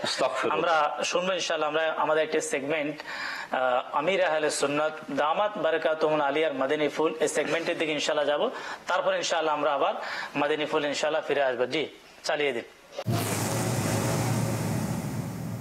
অনেক মানুষই এটা ভাবে যে বিপদ আপদ তো নেককারদের উপর আসে না, এমনটি নয়। হযরত সাইয়্যিদুনা সাআদ বিন আবি ওয়াক্কাস রাদিয়াল্লাহু তাআলা আনহু ইরশাদ করেন, আমি আরজ করলাম, ইয়া রাসূলুল্লাহ সাল্লাল্লাহু তাআলা আলাইহি ওয়া আলিহি ওয়াসাল্লাম, অধিক বিপদ আপদ কাদের উপর এসেছে? ইরশাদ করলেন, আম্বিয়া কিরামদের উপর। অতঃপর তাদের পরে যারা উত্তম, এরপরে যারা উত্তম, বান্দাকে তার দিনদারির ভিত্তিতে বিপদাপদে লিপ্ত করা হয়। যদি সে দিনের উপর মজবুত হয় তার পরীক্ষাও কঠিন হয়, আর যদি দিনের উপর দুর্বল হয় তো আল্লাহ তাআলা তার দিনদারিত্ব অনুযায়ী তার পরীক্ষা নেন। বান্দা বিপদাপদে লিপ্ত হতেই থাকে, অবশেষে এই দুনিয়াতেই তার সকল গুনাহ মাফ করে দেয়া হয়। चुप रेसीता मोती मिलसन ये सब्र करे ता हीरे ये पागला वागो रोना पावे ना मोती ना हीरे। আর শেখ তরিকত আমির আহলে সুন্নাত দামাত বারাকাতুহুমুল আলিয়ার আমরা শ্রবণ করলাম, যে ব্যক্তি ধৈর্য সবর করবে, মুসিবতের সময় ধৈর্য ধারণ করবে, এর মাধ্যমে তার সমস্ত গুনাহ মাফ হয়ে যাবে। এখন এই যে গীবত থেকে বাঁচা, এটা কিন্তু অনেক বড় ধৈর্যের পরীক্ষা, বিশাল বড় ভাই। মানে গীবত না করলে এরকম সিচুয়েশন, আমার ওই যে প্রথম যে আমি কথাটা বললাম এরকম হয়ে গেছে। মানে বসে আছি, মানে প্রত্যেকটা দফতর বলেন আজকে প্রত্যেকটা প্রতিষ্ঠানের সাথে রিলেটেড, বসের কাছে যায় গিয়া বসে, হ্যাঁ স্যার কি বললেন, ও এটা সেখানে হুজুর হুজুর, কিন্তু তার পিছনে আবার চলতেছে একেবারে। এটা হলো আমাদের স্পষ্ট, এটা কিতাবের ভাষা, যেটা যে তোমার সামনে আরেকজনের গীবত করলো, তুমি নিশ্চিত থাকো সে তোমার ব্যাপারে আরেকজনের কাছে তেমনটি করবে। আপনি এটা ভাবিয়েন না যে আপনার সামনে আপনাকে তেল দিচ্ছে, গীবত করছে। যদি আপনার এই ক্ষমতা থাকে, আপনার এই অথরিটি থাকে, সৎ সাহস থাকে, আপনি তার মুখের উপর বলে দেন তুমি আমার গীবত করছো, আরেকজনের গীবত করছো, একটু পর আমার গীবত করবে, তার মুখের মধ্যে বলে দেন, সে বন্ধ হয়ে যাবে। অর্থাৎ আমরা এই সকল গুনাহ থেকে বাঁচার ক্ষেত্রে ধৈর্য ধারণ করা, ইমাম মুহাম্মদ গাজ্জালী রাহমাতুল্লাহ তাআলা আলাইহি মানে হাকিকি সবরকারীর মধ্যে তিনি মুকাশাফাতুল কুলুব কিতাবের মধ্যে লেখেন, আল্লাহ তাবারক ওয়া তাআলার নাফরমানি থেকে বাঁচার ক্ষেত্রে সবর করা এখানে কিন্তু অনেক বড় পরীক্ষা। ধৈর্য ধারণকারী হচ্ছে প্রকৃত সবরকারী। কারণ মন তো চায় ভাই গুনার জিনিস দেখি, কি না চায়? মন চায় একটা মিথ্যা কথা বলে, নাউজুবিল্লাহ, কি করি মানুষকে প্রতারিত করে আমি দুনিয়াবি সাময়িক সময়ের জন্য লাভবান হই। মাজাল্লাহ গীবত করে, কারণ গীবতের মধ্যে একটা চাশনি আছে, স্বাদ আছে। গীবত করা হয়, কিতাবের মধ্যে আসছে যে গীবতের মধ্যে একটা স্বাদ। শয়তান যখন গীবত করে, শয়তান কানের মধ্যে মধু ঢেলে দেয়। হ্যাঁ, তারপরে কি হলো? আসলে নফসে আমরা কিন্তু ওই সকল জিনিসের স্বাদ পাই যেগুলোর মধ্যে খারাপ কাজগুলোর মধ্যেই নফসে আমরা স্বাদ পাই। আসলে আমরা যদি গীবত নিয়ে যদি আমরা আলোচনা করি, যে আজকে মোবাইল লিগে দাওয়াতে ইসলামী থেকে কমপক্ষে কয়েকটি বদভ্যাস বিষয় নিয়ে আমরা আলোচনা করার জন্য আমরা শুনছিলাম মিথ্যার বিষয়। মিথ্যার ব্যাপারে হাদিসে কারিমায় রয়েছে, সরকার দু আলম সাল্লাল্লাহু আলাইহি ওয়াসাল্লাম ইরশাদ ফরমান, মিথ্যার মধ্যে কোনো কল্যাণ নাই। এবং হাদিসে পাকের মধ্যে আসছে, হুজুর সাল্লাল্লাহু আলাইহি ওয়াসাল্লাম ইরশাদ করেন, সারাংশ হচ্ছে এই, ব্যবসায়ী, আমি এই জন্য বলতেছি যে রমজানুল মুবারকের মাস ব্যবসায়ীরা বেশি এই কথাটা বলে থাকে, ব্যবসার সামনের দিকে জমজমাট হচ্ছে। বলা হয়েছে যে ব্যবসায়ী মিথ্যা কসম করে ব্যবসা করবে তার মধ্যে কোনো বরকত নেই। ব্যবসায়ীরা বলে আমি তো ব্যবসায়ী করতে পারবো না, তাহলে এটা একেবারে 100% ইমরান ভাই ভুল থিম। আমার প্রিয় আকা সাল্লাল্লাহু আলাইহি ওয়াসাল্লাম আরবের শ্রেষ্ঠ ব্যবসায়ী ছিলেন, সিদ্দিক আকবর রাদিয়াল্লাহু আনহু শ্রেষ্ঠ ব্যবসায়ী ছিলেন, ওসমানে গনি রাদিয়াল্লাহু আনহু এমন বড় ব্যবসায়ী ছিলেন যিনি শত শত উট সামান সহ আল্লাহ রাস্তায় দান করতেন। আজকে কি বলা হয়, হুজুর এই জবানাতে সততার দাম নাই, একেবারে 100% মিথ্যা কথা। আলহামদুলিল্লাহ এখনো অসংখ্য আমাদের সামনে অনেকে এখনো এরকমও বলে যে এখন ব্যবসা ক্ষেত্রে মিথ্যা বলা যায়। নাউযুবিল্লাহি মিন যালিক, অনেকে বলে ফেলে। কারো যদি এই কনসেপ্ট এসে থাকে, ধারণা আসে যে মিথ্যা বলা জায়েজ আছে সম্পূর্ণ। হুজুরে কারীম সাল্লাল্লাহু আলাইহি সাল্লাম একবার সামানের পাশ দিয়ে যাচ্ছেন, খাদ্য সামগ্রী, তো হুজুর সাল্লাল্লাহু আলাইহি সাল্লাম খাদ্য স্তূপের ভিতর হাত ঢুকালেন, হাত ঢুকানোর পর এটা বের করলেন, দেখলেন ভিজা। বলে এটা কি? বললো বৃষ্টিতে ভিজে গেছে। তাহলে তুমি এটা কেন প্রকাশ করে রাখো নাই? বলো যে এজন্য যে ভিতরে রেখেছি বিক্রি। বলে এটা হচ্ছে সম্পূর্ণ ধোঁকা এবং প্রতারণা, মিথ্যা এটা। তো আমরা কিন্তু এরকম তো অসংখ্য কাজ করি, এগুলো তো আমরা কোনো স্বাভাবিক মনে করি না। কাঁচা মাল বলেন, মাছ বলেন, এগুলোর মধ্যে কি করি, পচা মাছটাকে নিচে থাকে, ছোট মাছটা নিচে থাকে, বড় মাছটা উপরে থাকে, এগুলো তো আছেই। কাপড় কিনতে গেলে খারাপটা উপরে থাকে, ভালোটা নিচে থাকে, এগুলো আছে তো আছে। সাথে সাথে আমরা মিথ্যা, মুখ দিয়ে অনর্গল মিথ্যা শুরু করে দিই। আমি বলবো যে হাদিসে পাকের মধ্যে মিথ্যার ব্যাপারে অসংখ্য রয়েছে। পাশাপাশি এই তো গেল ব্যবসায়ী, বাচ্চা শ্রেণী, আমার ছেলে, আমার মেয়েকে আমি মিথ্যা শিখাই। কিভাবে? এই খাবার খেয়ে যাও, খাবার কিছু নেই, হাতে কিছু নেই। আবার খাবার খাওয়ানোর সময় আমরা বলি যে বাঘ আসতেছে, বিলাই আসতেছে, মানে বিড়াল আসছে, বাঘ আসছে, এই যে মিথ্যা। তার মানে মা বাবা তার একটা অভ্যাসে পরিণত হয়ে গেছে, সেও বড় হয়ে এভাবেই আরেকজনকে, বড় না ছোট সময় সে কি বলে, সে যখন এরকম মিথ্যা দেখে সে বলে আমাকে মারছে। আরেক বাচ্চার ব্যাপারে সে মার কাছে বিচার দেয় না, সে আমাকে মারছে। আমি তো আব্বুর কাছে আম্মুর কথা বলে যে আম্মু আজকে আমাকে মারছে। এই যে বাচ্চারা প্রশিক্ষণটা পেলো কোত্থেকে? এই বাচ্চারা, আমরা কিন্তু এটা হাসতে হাসতে গুনাহ করতেছি ইমরান ভাই, কিন্তু এটা কবিরা গুনাহ। আর মাহে রমাদানুল মুবারকে বলা হয়েছে যে কবিরা গুনাহ করবে পরবর্তী রমজান পর্যন্ত তাকে মাফ করা হবে না, এর মধ্যে মারা গেলে সে জাহান্নামী হয়ে যায়। মাযাল্লাহ, আল্লাহ তাকে বানা। তো এই যে মিথ্যার ব্যাপারটা, এই যে আমরা সন্তানের ব্যাপারে শুনলাম, আজকে মা আমি বাবা, আজকে আমি মা এবং বাবা, আমরা আমার সন্তানকে মিথ্যা শিখাই। এবং মিথ্যা যখন বলে সন্তানটা, তখন আমরা হাসি। আমরা মনে করি যে আমার সন্তানটা একটা মানে কি করছে, অনেক ভালো একটা কাজ করে ফেলছে। আমার সন্তান দেখে বলে যে মা বাবা সবাই খুশি হয়েছে, আমি মিথ্যা কথাটা বলছি বা আমি এই কাজটা করছি, মা খুশি হয়েছে, সবাই মনে করতেছে আমার ছেলেটা খুবই মেধাবী। একটা ব্যাপারটা এরকম যে মিথ্যা বলতে না পারলে আমরা মনে করি ছেলেটা মদন, বোকা, যেটাই বলি। আর মিথ্যা বলতেছে, এরকম করতেছে, আমরা কি চালাক, ভালো ছেলে। আরে আশিকে রসুল, এ ছেলে ভালো না, তাকে আমি মিথ্যাবাদী বানাচ্ছেন। এক সময় সে আপনার সাথে মিথ্যা বলবে, আপনাকে ধোঁকা দিবে, আপনি তাকে প্রশিক্ষণ দিয়েছেন। অতএব এই মিথ্যা নামক কবিরা গুনাহ। মিথ্যাকে আমরা কিছু মনে করি না অনেক সময়, ইমরান ভাই, আরে এরকম চলেই থাকে। কিন্তু মিথ্যা কথা বলা, এটা সম্পূর্ণরূপে কবিরা গুনাহ, হারাম এবং জাহান্নামে নিয়ে যাওয়ার মতো কাজ। আমরা যেন আমার সন্তানকে, ছোটদেরকে, বাবুদেরকে কোনোভাবে, অসংখ্য, সেই ক্ষেত্রে একটা রিসালাও লিখেছেন এই ব্যাপারে ইমরান ভাই, মিথ্যুক চোর। হ্যাঁ, এটার মধ্যে অনেকগুলা বাচ্চারা মিথ্যা কথা বলে 24টা উদাহরণ দিয়েছেন। যদি কিছু উদাহরণ শুনে দেন। আমি তার মধ্যে বলতেছিলাম, কয়েকটা বলেও ফেলছি। সে আমার খেলনা ভেঙে ফেলছে, একজনের নামে এসে বিচার দেয়, বলে যে দুধ পান করতে ইচ্ছা করছে না, তাই ওয়াশরুমের মধ্যে খাবার খাইতে বলে বাচ্চারা টয়লেটে যায়। এটা অনেক বাচ্চার অভ্যাস আছে, কিন্তু অভ্যাস করে ফেলছে। এটা কিন্তু অনেক সময় ধোকা দেয়। প্রাইভেট পড়াইতে আসছে টিচার, শরীর ভালো লাগছে না, এই পিতা মাতা কিন্তু এগুলো শিখানো হয়েছে। বাচ্চাদের বদভ্যাস। আমি দুধ পান করে নিয়েছি, খাই নাই তারপরেও। এছাড়া বাচ্চারা বলে যে আমার লেখা মুছে ফেলেছে, মনে না থাকা সত্ত্বেও বিছানায় প্রস্রাব করিনি। এরকম ভাবে অসংখ্য ভাবে আমি ফ্রিজ থেকে কোনো জিনিস খাইনি, অথচ খেয়ে নিয়েছে। ঘুমের মধ্যে প্রস্রাব করে দেওয়া বাচ্চা যদি ঘুমানোর পূর্বে প্রস্রাব করার জন্য বলে যে বাবা তুমি প্রস্রাব করে নাও, আমি প্রস্রাব করে নিয়েছি।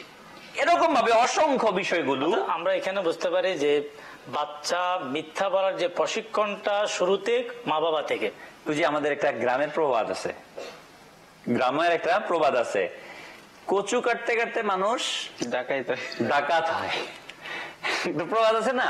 তো প্রথম কিন্তু মায়ের কুল থেকে ছেলে মেয়ে, বাবার কুল থেকে ছেলে মেয়ে প্রশিক্ষণ নেয়। বাবা শুয়ে আছে, নক করছে, তোমার বাবা আছে ঘরে?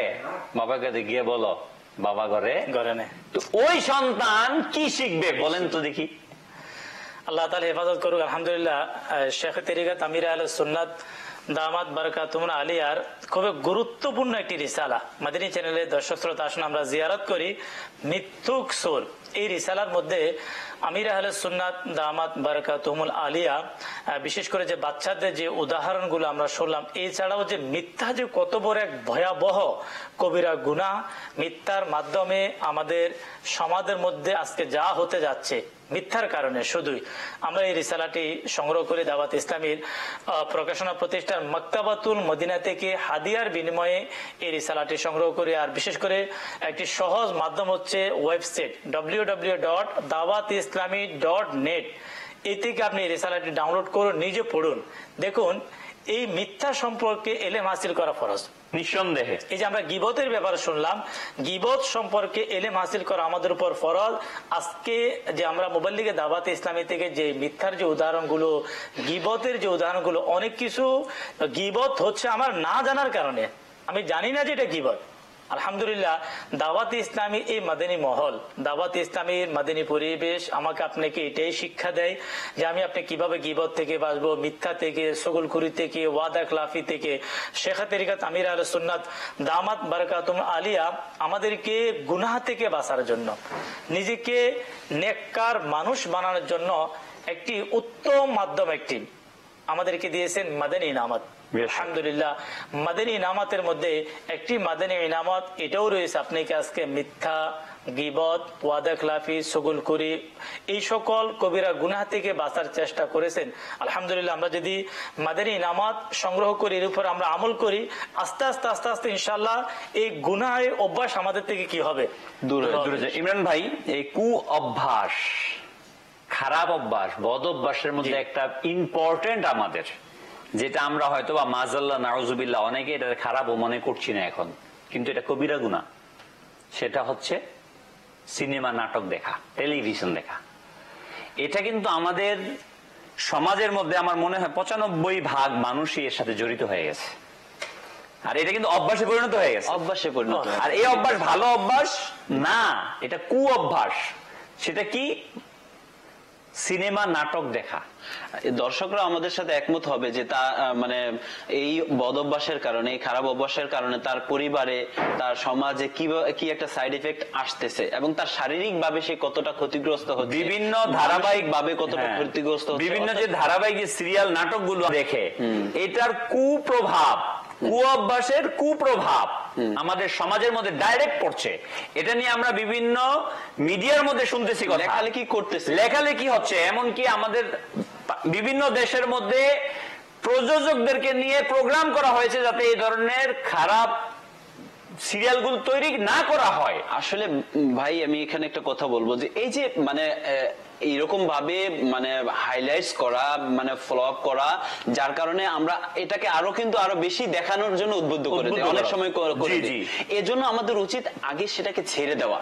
নিজে যখন ছেড়ে দেব, আমার ভাই, আমার পরিবার, আমার পরিজনকে যখন ছাড়িয়ে নিতে পারবো, আস্তে আস্তে আমাদের সমাজ ছেড়ে দেবে। কারণ এটা এত ডেঞ্জারাস পর্যায়ে গেছে কি টেলিভিশন দেখাটা।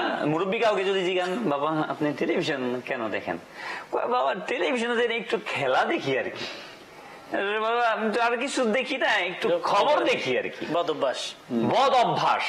আমার কাছে কোরআনে পাকের তেলাওয়াতের সময় নাই, সেই অভ্যাস কোথায়? সেই অভ্যাস, সুঅভ্যাস নাই, কুঅভ্যাস আছে। ফজরের পরে যে আগের আমাদের বুজুর্গানে দিন, আমাদের মুরব্বী কেরাম যে ফজরের পরে কোরআন, বুজুর্গ না, আমাদের সাধারণ মা বোন যারা ছিল, দাদা, আমার ছোট সময়, হ্যাঁ আমরা যখন নাকি মক্তবে যেতাম অনেক দূরে হেঁটে যাওয়ার সময় ঘরের থেকে কোরআনে পাকের তেলাওয়াত, এটা অভ্যাস ছিল। কত সুন্দর একটা অভ্যাস, মাযাল্লাহ। আর সেই জায়গাতে আমাদের রিফ্লেক্স কি হয়ে গেল?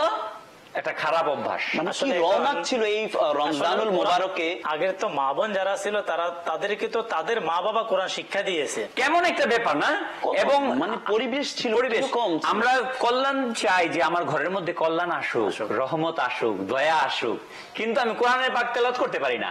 আমার ঘরে ঠিকই সিনেমা চলতেছে, মাযাল্লাহ বিধর্মীর কি, এখন আমি কি বলবো, সত্যি কথা, মানে অন্য ধর্মের ধর্মগুরুদের নাম আমার সন্তান জানে, কিন্তু আমার নবী সরকারে দু আলম সাল্লাল্লাহু আলাইহি ওয়াসাল্লামের নাম জানে না, আমার নবী সরকারে দু আলম সাল্লাল্লাহু আলাইহি ওয়াসাল্লামের সাহাবায়ে কেরামের নাম জানে না। এর চেয়ে খারাপ অভ্যাস আর কি হতে পারে নুরুল আমিন ভাই? এবং সেটাকে এরকম ভাবে মানে ইউটিলাইজ করা হচ্ছে এবং এরকম ভাবে দেখানো হচ্ছে বাচ্চাদের মধ্যেও যাতে এটার প্রভাব, সাইড ইফেক্টটা দিতে পারে। বাচ্চা কেন্দ্রিক ভাবেও কিন্তু অনেক কিছু হয়ে যাচ্ছে, কার্টুন দিয়ে তৈরি করে, মানে এরকম ভাবে তৈরি উপস্থাপন করা হচ্ছে, টোটালি এই সকল কার্টুনগুলো চালানো এর পিছনে কিন্তু একটা উদ্দেশ্য থাকে, অবশ্যই প্রত্যেকটার পিছনে একটা অর্থ আছে, একটা অর্থ আছে। ইনশাআল্লাহ আমরা আরো মাদিনী ফুল শুনবো, কিছু কলস শামিল করবো, তারপর ইনশাআল্লাহ আবার আমরা মাদিনী ফুলে যাবো। জি, আমি একটু নাম শুনতে চাই, ও পেয়ারা নবী দেখা দাও আমার। আসসালামু আলাইকুম ওয়া রাহমাতুল্লাহি ওয়া বারাকাতুহু। ওয়ালাইকুম আসসালাম রাহমাতুল্লাহি ওয়া বারাকাতুহু। গাজীপুর থেকে ইসলাম আমাদেরকে কল করেছেন, পেয়ারা নবী। ইনশাআল্লাহ আমরা আসলে এক একজনের ভাষা ওই ভাষায় ইউজ করে। ইনশাআল্লাহ আমরা নাত খাই ইসলামের ভাষায় ইনশাআল্লাহ আমরা নাতে মুস্তাফা সাল্লাল্লাহু তাআলা ইসলাম শামিল করব। আর এখানে যে বিশেষ করে যে আমাদের আলোচনা হচ্ছে, এখানে অনেক দর্শক শ্রোতার পক্ষ থেকে এ ধরনের SMS এদের পক্ষ থেকে যে আসলেই অনেক সময় আমরা আলোচনা হয় কিন্তু বাঁচার উপায় এখানে হচ্ছে, যেমন মাশাআল্লাহ যদি আমাদের অনুষ্ঠানে চলতেই থাকে, আলোচনা হতেই থাকবে, এখানে কিন্তু আমাদেরকে দেখতে হবে যে আমরা কোন প্রক্রিয়া কোন পদ্ধতি অবলম্বন করলে এগুলা থেকে আমরা বাঁচতে পারি। আলহামদুলিল্লাহ প্রতিটি আপনার ভালো থেকে ভালো পদ্ধতি আমাদেরকে গুনাহ থেকে বাঁচার, ইলমে-দ্বীন শিক্ষার জন্য দাওয়াত ইসলামী দিয়েছে। এই যে মাদানী চ্যানেল, জি, এই মাদানী চ্যানেল যদি কুঅভ্যাস থেকে বাঁচতে চাই, আপনি মাদানী চ্যানেল অভ্যাস করে নেন, সুঅভ্যাস হয়ে যাবে মাশাআল্লাহ। অন্যান্য চ্যানেলগুলোর পরিবর্তে মাদানী চ্যানেল দেখেন, আপনার দাওয়াত ইসলামী কিন্তু অল্টারনেট তৈরি করে দিয়েছে। আপনি বেহায়াপনা নোবেল পড়ছেন, উপন্যাস পড়ছেন, সেটাকে পরিহার করেন। দাওয়াত ইসলামী অসংখ্য বই, আপনি গল্প জানতে চান, আরে কোরআনের চাইতে উত্তম বেহতার গল্প পৃথিবীর কোথাও নাই। উপন্যাস, কোন উপন্যাস, সত্যি কথা, আপনি কোরআনে পাকের এমন ওয়াকিয়া আছে, আশ্চর্য ঘটনাবলী আছে। আপনি যদি আলহামদুলিল্লাহ কুঅভ্যাস ছাড়তে চান, আপনি একটা কানজুল ঈমান শরীফ কিনে নেন। কানজুল ঈমান শরীফ আপনার ঘরের মধ্যে রাখেন, সেটা পড়েন, পাশাপাশি মাদানী চ্যানেল দেখেন, দাওয়াত ইসলামী মাদানী মহল। এই যে আমরা এখানে যে বসে আজকে কথা বলছি, কোত্থেকে শিখেছি আমরা এগুলো? কোথা থেকে আসলাম? দাওয়াত ইসলামী আমাদেরকে শিখিয়েছে। আমরা তো অন্য কোনো গ্রহ থেকে অবতীর্ণ হই নাই, আসি নাই। আমরা এই সমাজেরই ছেলে, এই সমাজেই বসবাস করি, পরিবেশের মাঝে আছি। আলহামদুলিল্লাহ যতটুকু আজকে বেঁচে আছি এই দাওয়াত ইসলামের পরিবেশের বরকত। আমরা বলবো যে আজকে যত প্রকারের বদ অভ্যাস, এই বদ অভ্যাস থেকে বাঁচার জন্য দাওয়াত ইসলামীতে চলে আসুন। নিঃসন্দেহে দাওয়াত ইসলামীর মাদানী মহল, সেটা ইসলামী ভাই হোক অথবা ইসলামী বোন, আলহামদুলিল্লাহ ইসলামী বোনদের জন্য দাওয়াত ইসলামীর মাদানী মহলে আলহামদুলিল্লাহ সর্বোপরি শিক্ষার ব্যবস্থা, মাদানী মুন্নাদের জন্য আলহামদুলিল্লাহ শিক্ষার ব্যবস্থা। এভাবে কিভাবে আপনার সন্তানকে আপনি উত্তম আদর্শ শিক্ষা দিবেন, দাওয়াত ইসলামের মাধ্যমে রয়েছে। আমরা দাওয়াত ইসলামের সাথে সঙ্গ দেব, ইনশাআল্লাহ সকল প্রকারের কুঅভ্যাস থেকে, বদ অভ্যাস থেকে আমরা বাঁচতে পারবো ইনশাআল্লাহ। আমরা নাতে মুস্তাফা সাল্লাল্লাহু তাআলা আলাইহি ওয়াসাল্লাম শ্রবণ করি। গুনাহের যায় না যে আভাষা, ইয়া রাসূলুল্লাহ, গুনাহের যায় না যে আভাস আমার, ইয়া রাসূলুল্লাহ তুমি করো কিছু মাহে রিসালাত, ইয়া রাসূলুল্লাহ গুনাহের প্রতি যেন হয় ঘৃণা মোর, ইয়া রাসূলুল্লাহ গুনাহের প্রতি যেন হয় ঘৃণা মোর, ইয়া রাসূলুল্লাহ প্রতিটি বদ অভ্যাস ছুটে যায় যেন, ইয়া রাসূলুল্লাহ প্রতিটি বদ অভ্যাস ছুটে যায় যেন, ইয়া রাসূলুল্লাহ ক্ষণে ক্ষণে প্রতিক্ষণে গুনাহ মোর যাচ্ছে বেড়ে,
शफात या रसूल अल्लाह बचाते पारबे शफात या रसूल अल्लाह সাল্লু আলাল হাবিব সাল্লাল্লাহু তাআলা আলা মুহাম্মদ সাল্লাল্লাহু তাআলা আলাইহি ওয়াসাল্লাম। আমরা আজকের অনুষ্ঠানের প্রায় শেষের দিকে, কিছুক্ষণের মধ্যে আমরা অনুষ্ঠান থেকে বিদায় নেব।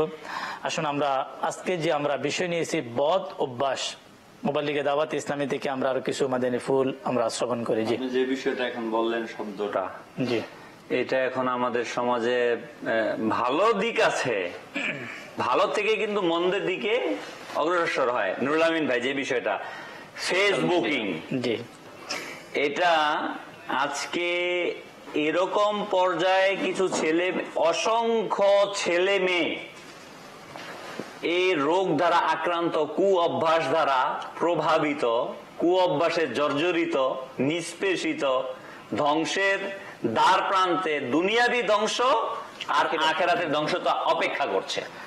আর সেটা হচ্ছে এই ফেসবুকিং। আজকে ফেসবুক প্রয়োজন কিছু অংশ করেন, কিন্তু আজকে এটা এরকম এক পর্যায়ে পৌঁছে গেছে কিছুক্ষণ পর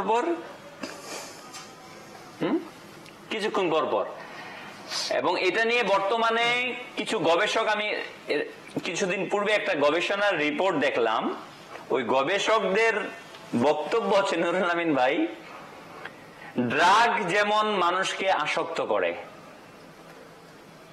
মদ, হেরোইন, এর মাধ্যমে যেমন আসক্ত হয়ে মানুষ ধ্বংসের দ্বার প্রান্তে পৌঁছে যায়, ঠিক ফেসবুকিং বলেন, সোশ্যাল মিডিয়া যেটা আমাদের, এর মাধ্যমে আজকে যুব সমাজ, শিক্ষার্থীরা, ছাত্রছাত্রীরা আসক্ত হয়ে, এর প্রতি অতিরঞ্জিত আসক্ত হয়ে দিনের পর দিন, রাতের পর রাত কাটাতে কাটাতে তারা তাদের জীবনকে ড্রাগের মতো আসক্ত হয়ে তাদের জীবনকে ধ্বংস করছে। রাত চলে যাচ্ছে, আমাদের সময় এমন হচ্ছে যে আমরা ঘুমাতে পারি না। রাতে আমাদের ঘুম হয় না। কেন হয় না? আমাদের অভ্যাসকে এমন করে নিয়েছি যে রাতে শোয়ার সময় মোবাইলটা আমার সাথে থাকে, আমি ফেসবুকে আমরা দেখতে থাকি, আমাদের লাইক, কমেন্টস, শেয়ার করতে থাকি, একের পর এক চলতে থাকছে। আমরা নিউজ ফিড দেখতে থাকতেছি, নোটিফিকেশনে কি হচ্ছে সেটা দেখছি, বা মেসেঞ্জারে আমরা খালি একজনের সাথে চ্যাটিং করছি, ভয়েস দিচ্ছি। এভাবে করতে করতে কিন্তু আমার প্রচুর সময় চলে যাচ্ছে। আমার যেই সময়টা ঘুম আসছিল, আমাকে ঘুমে একটা নাড়া দিয়েছিল, সেই সময় আমি ঘুমাইনি। আর রাত্রে যখন নাকি আমি শোয়ার জন্য যাই, যখন মোবাইলের রশ্মির দিকে, আলোর দিকে তাকাবো, অটোমেটিকলি কিন্তু আমার ঘুমটা চলে যাবে। ওই দিন এক ইসলামী ভাইয়ের সাথে আমাদের কথা হচ্ছিল যে হঠাৎ করে সে বলতে লাগলো যে ইদানিং আমার মানে চোখের পেরেশানি, অর্থাৎ চোখে জলে ঝাপসা দেখে। ওনাকে প্রশ্ন করা হলো যে আপনি কি রাত্রে মোবাইল ইউজ করেন অন্ধকারে? তখন সে বললো যে আসলে সত্যি ওই ফেসবুকের বিষয়টা চলে। অনুরূপ এক টিচার আমাকে বলতে, মানে একটা প্র্যাকটিক্যাল, আমাকে বলতেছে, হুজুর শরীরটা খুব খারাপ হয়ে যাচ্ছে। খারাপ হয়েছে কি ব্যাপার? হঠাৎ ভালো মানুষ, কি ব্যাপার? মানে হঠাৎ করে আমার মনে মনে একটা প্রশ্ন জাগলো, আর আমি তাকে করলাম, আপনি কি রাতে ফেসবুক ব্যবহার করেন? বলে, হ্যাঁ হুজুর, রাতে 2টা 3টা 4টা বেজে যায়। ফেসবুক কি হবে? শরীর থাকবে কিভাবে? একটা মেশিন, এটা তো আমাদের একটা মেশিন, যন্ত্র। এই মেশিন দিনের বেলা চলতেছে, যখন রাত্রে বেলা চলতে চলতে এটা তো গরম হয়ে ফেটে যাবে। এর একটা শিডিউল আছে, এটার শিডিউল আছে নিশ্চিত। আল্লাহ সুবহানাহু ওয়া তাআলা রাতকে তৈরি করেছেন আরামের জন্য। কোরআনে পাকে আল্লাহ তাআলা বলে দিয়েছেন, আমি রাতকে সৃষ্টি করেছি আরামের জন্য, আর দিনকে সৃষ্টি করেছি রুজি রোজগারের জন্য। বিভিন্ন প্রেক্ষাপট। তো আজকে আমি ছাত্র হই কিংবা শিক্ষক, আমি কর্মচারী কিংবা কর্মকর্তা, আর শিক্ষিত সমাজই কিন্তু ফেসবুক চ্যাটিং করে, অশিক্ষিত কেউ কিন্তু এটা পারে না। তা আমি ওই শিক্ষিত, এখানে একটা শব্দ চয়ন করতে চাই, তথাকথিত। তথাকথিতই বলবো, তথাকথিত ছাড়া কিছু বলার নাই। কারণ যারা সচেতন তারা তো আর সচেতন কারো কুঅভ্যাস হতে পারে না। ইমরান ভাই, শিক্ষা তো আমাকে খারাপ থেকে সবসময় বাঁচাবে, করবে। যদি খারাপ থেকে আমাকে প্রোটেক্ট নাই করলো, তাহলে তো আমি শিক্ষাটা নিলাম না। আমি যদি ভালো থেকে খারাপ ওই উল্টা হচ্ছে, তাহলে তো সেটা শিক্ষা হলো না। তো এই যে ফেসবুকিং ইত্যাদি সোশ্যাল মিডিয়া যা আছে আর অন্যান্য ইত্যাদি, এটা আমাদের ছেলে এরকম অসংখ্য অভিভাবক আসে যারা বলে আমার ছেলে এরকম হয়ে যাচ্ছে, শুকায় যাচ্ছে, খেতে পারে না, মানে অনেক যত অভিযোগ। যদি প্রশ্ন করা হয়, মানে এটা আমার মানে নিজের, যেহেতু আমরা বিভিন্ন প্রতিষ্ঠানের সাথে জড়িত আছি, এবং জিজ্ঞাসা করি আপনার ছেলের কি অ্যান্ড্রয়েড মোবাইল আছে? রোগ বর্তমানে মেজরিটি রোগ ইয়ং জেনারেশন যারা আছে, যুবক যুবতীদের মেজরিটি শুকায় যাচ্ছে, খেতে পারছে না, কেমন কেমন করে, যত রোগ এর মূল অ্যান্ড্রয়েড মোবাইল। 20,000 30,000 40,000 টাকার এমন একটা মেশিন দিয়ে দিচ্ছেন, তার খানা কেড়ে নিচ্ছে, বাবা কিনে ছেলের জীবনটাকে ধ্বংস করে, খানা কেড়ে নিচ্ছে, ঘুম কেড়ে নিচ্ছে, যৌবন কেড়ে নিচ্ছে, সব কিছু দর্শক শ্রোতা, মোবাইল লিগে দাওয়াত ইসলামীর যে কথাগুলা অবশ্যই দর্শক যারা দেখতে পাচ্ছে তারাই হ্যাঁ বলবে। আসলে হ্যাঁ জি এর মধ্যে সীমাবদ্ধ থাকলে হবে না। আমাকে যে মোবাইল লিগে দাওয়াত ইসলামী যে বলার উদ্দেশ্য, এখানে কিন্তু আপনার দুনিয়াবি উপকার এবং আখিরাতেরও উপকার। এই যে আজকে আমরা যে বিষয়গুলো শুনলাম, এগুলার কারণে, এই সকল বিষয়গুলোর কারণে কিন্তু আমাদের শারীরিক ক্ষতি, আমাদের অসংখ্য, ইমরান ভাই, অসংখ্য ছেলে মেয়ে তাদের শিক্ষা জীবন সমাপ্ত করতে বাধ্য হচ্ছে শুধুমাত্র এই মোবাইলের কারণে।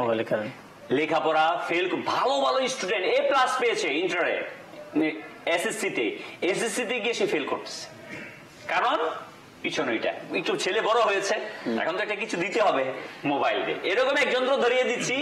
ওই যে নুরুল আমিন ভাই বললো জীবন যৌবন সব নষ্ট করছে। আজকে ইমরান ভাই এই ইন্টারনেটের মাঝে কি নাই আমাকে বলেন।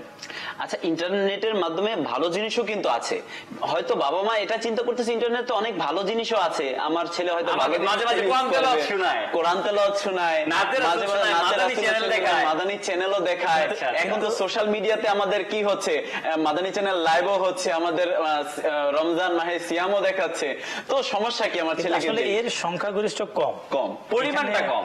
আসলে ফেসবুক এর বিরুদ্ধে কিন্তু আমি বলছি না, আমি ফেসবুকিং এর এটার ব্যবহার অধিক এবং খারাপ দিকটার কথা বলছি। এটা নেশায় যাতে আপনার পরিণত না হয়। হ্যাঁ, আপনি ফেসবুক আছে, দিনের বেলা একটা সময় 5 মিনিট দেখে নিলেন, ওই অভ্যাস যাতে কুঅভ্যাস যাতে পরিণত না। আল্লাহ তাআলা আমাদেরকে সকল প্রকারের বদ অভ্যাস থেকে আল্লাহ তাআলা আমাদেরকে হেফাজত করুক। কিছু কলস আমাদের মাঝে, পাশাপাশি একটি প্যাকেজ আমাদের মাঝে ইনশাআল্লাহ আমরা দেখাবো।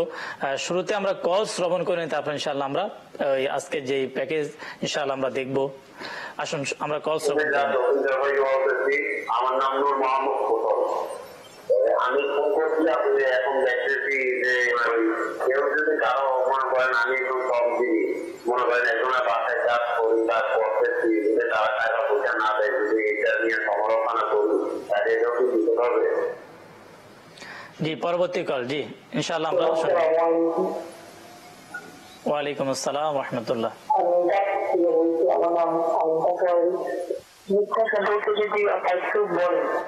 জি, মাদানী চ্যানেলের দর্শক শ্রোতা, ইনশাআল্লাহ আমরা একটি প্যাকেজও দেখাবো। প্যাকেজ দেখার পূর্বে যে কল আসলো, সংক্ষিপ্ত বিষয়টা ছিল প্রথমে মিথ্যা সম্পর্কে কিছু। আমি কারো বাড়িতে কাজ করছি, সে আমাকে শ্রমের মজুরি দিচ্ছে না। আপনি যদি এই অভিযোগটা, এই খারাপ কথাটা যে সে আমাকে মজুরি যথাযথভাবে আদায় করছে না, এমন ব্যক্তির কাছে বললেন, যে ব্যক্তি আপনাকে আদায় করে দিতে পারবে, তাহলে এটা গীবত হবে না। আর যদি এমন ব্যক্তির কাছে বলতেছেন যে ব্যক্তি আদায় করে দিতে পারবে না, তখন সেটা গীবতের অন্তর্ভুক্ত হবে। অথবা এরকম ব্যক্তিকে বললেন যাতে সে ক্ষতিগ্রস্ত না হয়, যে তুমিও সে এই বাড়িতে যায় না কাজ করতে গেলে সে টাকা তোমাকে দেবে না, বাঁচানোর উদ্দেশ্যে, তখন এটা গীবতের অন্তর্ভুক্ত হবে না। আর যদি এই উদ্দেশ্য থাকে, আরে উই আমার দেন, এরকম হলে কি করি, যেমন দলপিটা চেয়ার এলাকার মধ্যে বলতেছি, এটা সম্পূর্ণ গীবত অবশ্যই অন্তর্ভুক্ত হবে। ইনশাআল্লাহ আমরা শ্রবণ করব। আর দেখতে দেখতে আপনার আমাদের আজকের অনুষ্ঠানে প্রায় সময় শেষের দিকে। আসুন আমরা একটি প্যাকেজ আমরা দেখব, এই প্যাকেজ থেকে ইনশাআল্লাহ আমরা কিছু গুরুত্বপূর্ণ মাদানী ফুল আমরা শ্রবণ করব। জি পৃথিবীতে এমন অনেক দেশ আছে যেখানে মানুষ কোরআন পড়তে চায়, ইলমে দ্বীন হাসিল করতে চায়, কিন্তু তাদের নিকট এই সুযোগ নেই। দাওয়াত ইসলামী তাদের জন্য এক সুন্দর শানদার ব্যবস্থা করে দিয়েছেন। ইন্টারনেটের মাধ্যমে অতি সহজভাবে একটি ইউনিক, বিস্ময়কর এবং অদ্ভুত বিভাগ প্রতিষ্ঠা করেছে, যার নাম মাদ্রাসাতুল মদিনা অনলাইন। বিশ্বজুড়ে বিভিন্ন দেশে, জি হ্যাঁ, প্রায় 64টি দেশের হাজারো শিক্ষার্থী, ইসলামী ভাই ও ইসলামী বোন শুধুমাত্র কোরআনে পাক অনলাইনে পড়ছেন তা নয়, বরং দর্শে নিজামিও করছেন। আজ পর্যন্ত দাওয়াত ইসলামীর এই অনলাইন সার্ভিসে প্রায় 25টিরও বেশি ইসলামিক কোর্সেস চালু আছে।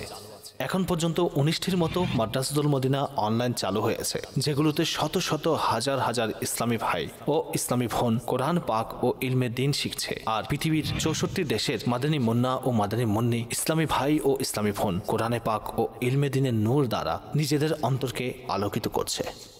तिलावत का जज्बा अता कर इलाही, मुआफ फरमा मेरी खता हर इलाही। মাদানী চ্যানেলের দর্শক শ্রোতা, আমরা দাওয়াত ইসলামীর একটি ডিপার্ট আমরা যা বয়েজের মাধ্যমে আমরা শুনলাম যে অনলাইনের মাধ্যমে যে কোরআনুল করিমের শিক্ষা, এরপরে অর্থাৎ কোরআনুল করিমের শিক্ষাকে ছোট থেকে শুরু করে, বয়স্ক থেকে শুরু করে ইন্টারনেটের মাধ্যমে যে মানুষের কাছে যে শেখানো হচ্ছে, এটা দাওয়াত ইসলামীর 100টার অধিক বিভাগ। এই বিভাগের মধ্যে একটি বিভাগ হলো কি অনলাইন মাদ্রাসা। এখানে আমি মাশাআল্লাহ জহিরুল ইসলাম ভাই আমাদের সঙ্গে, এই যে দাওয়াত ইসলামীর বিশেষ করে দর্শক শ্রোতা যারা আমাদের এই প্যাকেজ দেখলেন, এখানে যে অনলাইনের মাধ্যমে এখানে কোরআন কারীম শিক্ষা, অবশ্যই এর পিছনে প্রচুর টাকা খরচ হয়। এই একটি বিভাগ, পাশাপাশি দাওয়াত ইসলামী, যেমন আমরা কয়েকদিন পূর্বে খুদ্দামুল মাসাজিদ মসজিদ নির্মাণের বিভাগ আমরা দেখালাম। এই যে দাওয়াত ইসলামী যে অসংখ্য বিভাগ, আলহামদুলিল্লাহ 3টি কমবেশ 103টি মানুষের কাছে সঠিক ইসলামকে পৌঁছানোর জন্য, ইসলামের বার্তাকে পৌঁছানোর জন্য যে বিভাগগুলো চালু করেছে, এখানে যে অসংখ্য কোটি কোটি টাকা খরচ হচ্ছে, এই ব্যাপারে যদি কিছু মাদানী ফুল, যে দাওয়াত ইসলামী যে অসংখ্য টাকা পয়সা যে কিভাবে সংগ্রহ হচ্ছে, ব্যবস্থাপনা। ইমরান ভাই, আমি তো বলবো আজকে মাদানী চ্যানেল দর্শক বৃন্দর মাথাতে আছে এমন কোন ডিপার্টমেন্ট যে ডিপার্টমেন্টে দাওয়াত ইসলামী কাজ করছে। সুবহানাল্লাহ, আলহামদুলিল্লাহ, দাওয়াতে ইসলামী এমন এমন মাধ্যম দিয়ে নেকির দাওয়াতকে নিগরানি শুরা ইরশাদ করেন যে নেকিকে সহজ করে দাও। সুবহানাল্লাহ, আজকে মানুষ গুনাহ সহজ করে দিয়েছে না, গুনাহ অ্যাভেলেবেল। তা আমরা কেন নেকির কাজটাকে অ্যাভেলেবেল করব না? আজকে আমি আমার মসজিদের মধ্যে কেন মানুষকে এমন কিছু প্রোভাইড করব না যার মধ্যে মানুষ উদ্বুদ্ধ হয়? ফ্যাসিলিটিস কেন দেব না? সেখানে আমি কেন এসি লাগাবো না? সেখানে কেন ঠান্ডা পানি গরম পানি রাখবো না? সবকিছুর যদি যখনই আমরা ইমরান ভাই এই সকল বিষয়গুলো করব, তখন অটোমেটিকলি আসলে আপনি যে কথাটা বলেছেন, এই যে আলহামদুলিল্লাহ দাওয়াত অনলাইনের মাধ্যমে সারা পৃথিবীর 64টা দেশের মধ্যে হাজার হাজার শিক্ষার্থী, এখানে কিন্তু বড় বড় বিজনেসম্যান, লয়ার থেকে শুরু করে বড় বড় ব্যক্তি, ছোট ব্যক্তি সবাই রয়েছে, যারা একজন টিচার রেখে ঘরের মধ্যে সম্ভব না তাকে শিক্ষা গ্রহণ করা বা নির্ধারিত সময় মেনটেন করা তার পক্ষে সম্ভব না। তো আলহামদুলিল্লাহ অনলাইনের মাধ্যমে সে দাওয়াত ইসলামী www.dawatislamee.net এর মাধ্যমে ঢুকে অ্যাপ্লিকেশনে গিয়ে অ্যাপ্লিকেশন করে সে রেজিস্ট্রেশন করে সে প্রতিদিন বা সপ্তাহে 2 দিন 3 দিন 5 দিন তার নির্ধারিত সময়, রাত্র 12টার প্রয়োজন 12টায়, দুপুর 1টা বাজে প্রয়োজন 1টা বাজে, তার সুইটেবল টাইম সে কি করতে পারে, অনলাইনের মাধ্যমে সে রেজিস্ট্রেশন করে তার জন্য একজন শিক্ষক নির্ধারিত। 19টা মাদ্রাসাতুল মদিনা অনলাইন রয়েছে আমাদের আলহামদুলিল্লাহ, যেখানে লক্ষ নয় কোটি কোটি টাকা খরচ হচ্ছে। শুধু মাদ্রাসাতুল মদিনা যেটা রয়েছে প্রায় কমবেশ সেখানে 22 কোটি টাকা শুধু টিচারদের স্যালারি রয়েছে। তো এখানে শত শত কোটি টাকা, এই যে মাদানী চ্যানেল আজকে আমরা দেখতে পাচ্ছি, অন্য চ্যানেল তো পরিচালিত হয় অ্যাডভার্টাইজের টাকা দিয়ে, কিন্তু মাদানী চ্যানেল তো কোনো অ্যাডভার্টাইজমেন্ট নেই। এই যে মাদানী চ্যানেল চলছে কিভাবে, সেখানে কোটি কোটি টাকা হচ্ছে। আর এই যে টাকা, কোটি কোটি টাকা, এটা আপনার পকেটের টাকা, আপনার জাকাত, ফিতরা, দান, অনুদান এর মাধ্যমে। আপনি কি চান না মাদানী চ্যানেল দর্শক বৃন্দ, আপনি কি চান না একজন লোক হেদায়েত প্রাপ্ত হোক? আলহামদুলিল্লাহ এই ইমরান ভাই মাদানী চ্যানেলের মাধ্যমে, দাওয়াত ইসলামের মাধ্যমে প্রতিনিয়ত সারা পৃথিবীতে শত শত মুসলিম মুসলমান হচ্ছে। এই কিছুদিন পূর্বেও আমরা দেখলাম মাদানী চ্যানেলের খবরগুলোতে যে কখনো বাংলাদেশে কখনো ইন্ডিয়াতে, কখনো আলহামদুলিল্লাহ আফ্রিকাতে, ইউরোপে, বিভিন্ন দেশের মধ্যে আলহামদুলিল্লাহ অমুসলিম মুসলমান হচ্ছে। আর আলহামদুলিল্লাহ রাব্বিল আলামিন মুসলমানরা তো এই যে আমরা আজকে ঘরে বসে মাদানী চ্যানেল দেখে দেখে ইলমে দ্বীন অর্জন করছি, গুনাহ থেকে বাঁচছি, কুঅভ্যাস পরিত্যাগ করার চেষ্টা করছি। তা আমি বলবো, আপনি কি চান না আপনার কোনো মুসলমান ভাই কুঅভ্যাস ত্যাগ করুক? আপনি কি চান না একটা ভাই কোরআনে পাক শিখে যাক? আপনি কি চান না আপনার একটা ভাই কোরআনে হাফেজ হয়ে যাক, আলিমে দ্বীন হয়ে যাক? তাহলে আমি বলবো, আপনার টাকা, আপনার যাকাত, আপনার ফিতরা, আপনার দান, অনুদান দাওয়াত ইসলামীকে দেন। আলহামদুলিল্লাহ আপনার এই টাকা দাওয়াত ইসলামী যথাযথভাবে পরিপূর্ণ শরিয়াত অনুযায়ী আলহামদুলিল্লাহ ব্যয় করে ইসলামের বাণীকে আজকে ঘরে ঘরে পৌঁছে দিচ্ছে। মাশাআল্লাহ। যেমন মাদানী চ্যানেলের দর্শক শ্রোতা, এই যে আজকে যে আমাদের অনুষ্ঠান রমজান মাহে সিয়াম, এই অনুষ্ঠান যেখানে হচ্ছে স্টুডিওতে, এখানে যে ব্যবস্থাপনা, এখানে বসে আছি যেখানে, এখানেও কিন্তু লক্ষ লক্ষ টাকা কি খরচ হচ্ছে। এর মাধ্যমে কিন্তু আমরা এই নেকির দাওয়াত আপনাদের কাছে পৌঁছিয়ে দিই। আমি একটা উদাহরণ দিই। আজকে আমি আমার বাড়িতে একটা মেহফিল করি, যেখানে 100-500 লোক, 1000 লোক জড়িত অংশগ্রহণ করে। একটা মেহফিল যখন করি সেখানে আমার লাখ টাকা খরচ হয়ে যায়, আরো বেশি হয়ে যায়। মানে আমি জাস্ট ছোট্ট একটা উদাহরণ দিয়েছি। তো 2 লাখ টাকা খরচ করে যদি আমি 500 জনের কাছে মেসেজ পৌঁছাই, আর এই যে আজকে মাদানী চ্যানেলের মাধ্যমে না শুধু বাংলাদেশ, সারা পৃথিবীতে এই যে যেখানে লক্ষ কোটি মানুষ জড়িত বয়ান শুনছে, মেহফিলে অংশগ্রহণ করছে, এখানে তো অবশ্যই খরচ রয়েছে, কিন্তু যেমন খরচ আছে তেমন কিন্তু এটার আউটপুট আছে, অনেক বড় আউটপুট। অসংখ্য মানুষ মুসলমান হচ্ছে আজকে মাদানী চ্যানেল দেখে দেখে। আমি আপনাকে বলবো, যে কথা পূর্বেও আরজ করেছি ইমরান ভাইকে, যেটা বলতে চাচ্ছি যে এই যে এই অর্থ আপনার পকেটের টাকা, আপনার যাকাত, আপনার ফিতরা, আপনার দান, আপনার অনুদান, আপনার দাওয়াত ইসলামীকে দিন। ইনশাআল্লাহ আশা করব মাদানী চ্যানেলের দর্শক শ্রোতা, আপনারা যারা এই মুহূর্তে অনুষ্ঠান দেখতে পাচ্ছেন, আশা করব আপনার এবং আপনার বন্ধু বান্ধব, আত্মীয় স্বজনের কিছু যাকাত, ফিতরা আমরা দাওয়াত ইসলামীকে আমরা দেব, সহযোগিতা আমরা করব। অনেক সময় যে আমাদের আত্মীয় স্বজন, বন্ধু বান্ধব অনেকেই থাকে, দাওয়াত ইসলামী এইটা বলে না যে আপনি সম্পূর্ণ দাওয়াত ইসলামীকে দিয়ে দিন, না। সেক্ষেত্রে কিন্তু আমি আলহামদুলিল্লাহ প্রথমে বলেন আপনার যাকাত প্রথম হকদার আপনার আত্মীয় স্বজন, তারপর আপনার প্রতিবেশী, আপনি কিছু অংশ দাওয়াত ইসলামীকে দিন। এভাবে করতে পারি, অর্থাৎ আমার যে পরিমাণ যাকাত এর 50% আমরা অর্ধেক করে দাওয়াত ইসলামীকে দিই, অর্ধেক আমার আত্মীয় স্বজন প্রতিবেশীকে দিই। আশা করি এই মাহে রমজান মোবারকে আপনার দাওয়াত ইসলামীকে সহযোগিতা করবেন, আর আপনাদের সহযোগিতায় দাওয়াত ইসলামী এই মাদানী চ্যানেল আরো সামনের দিকে অগ্রসর হবে।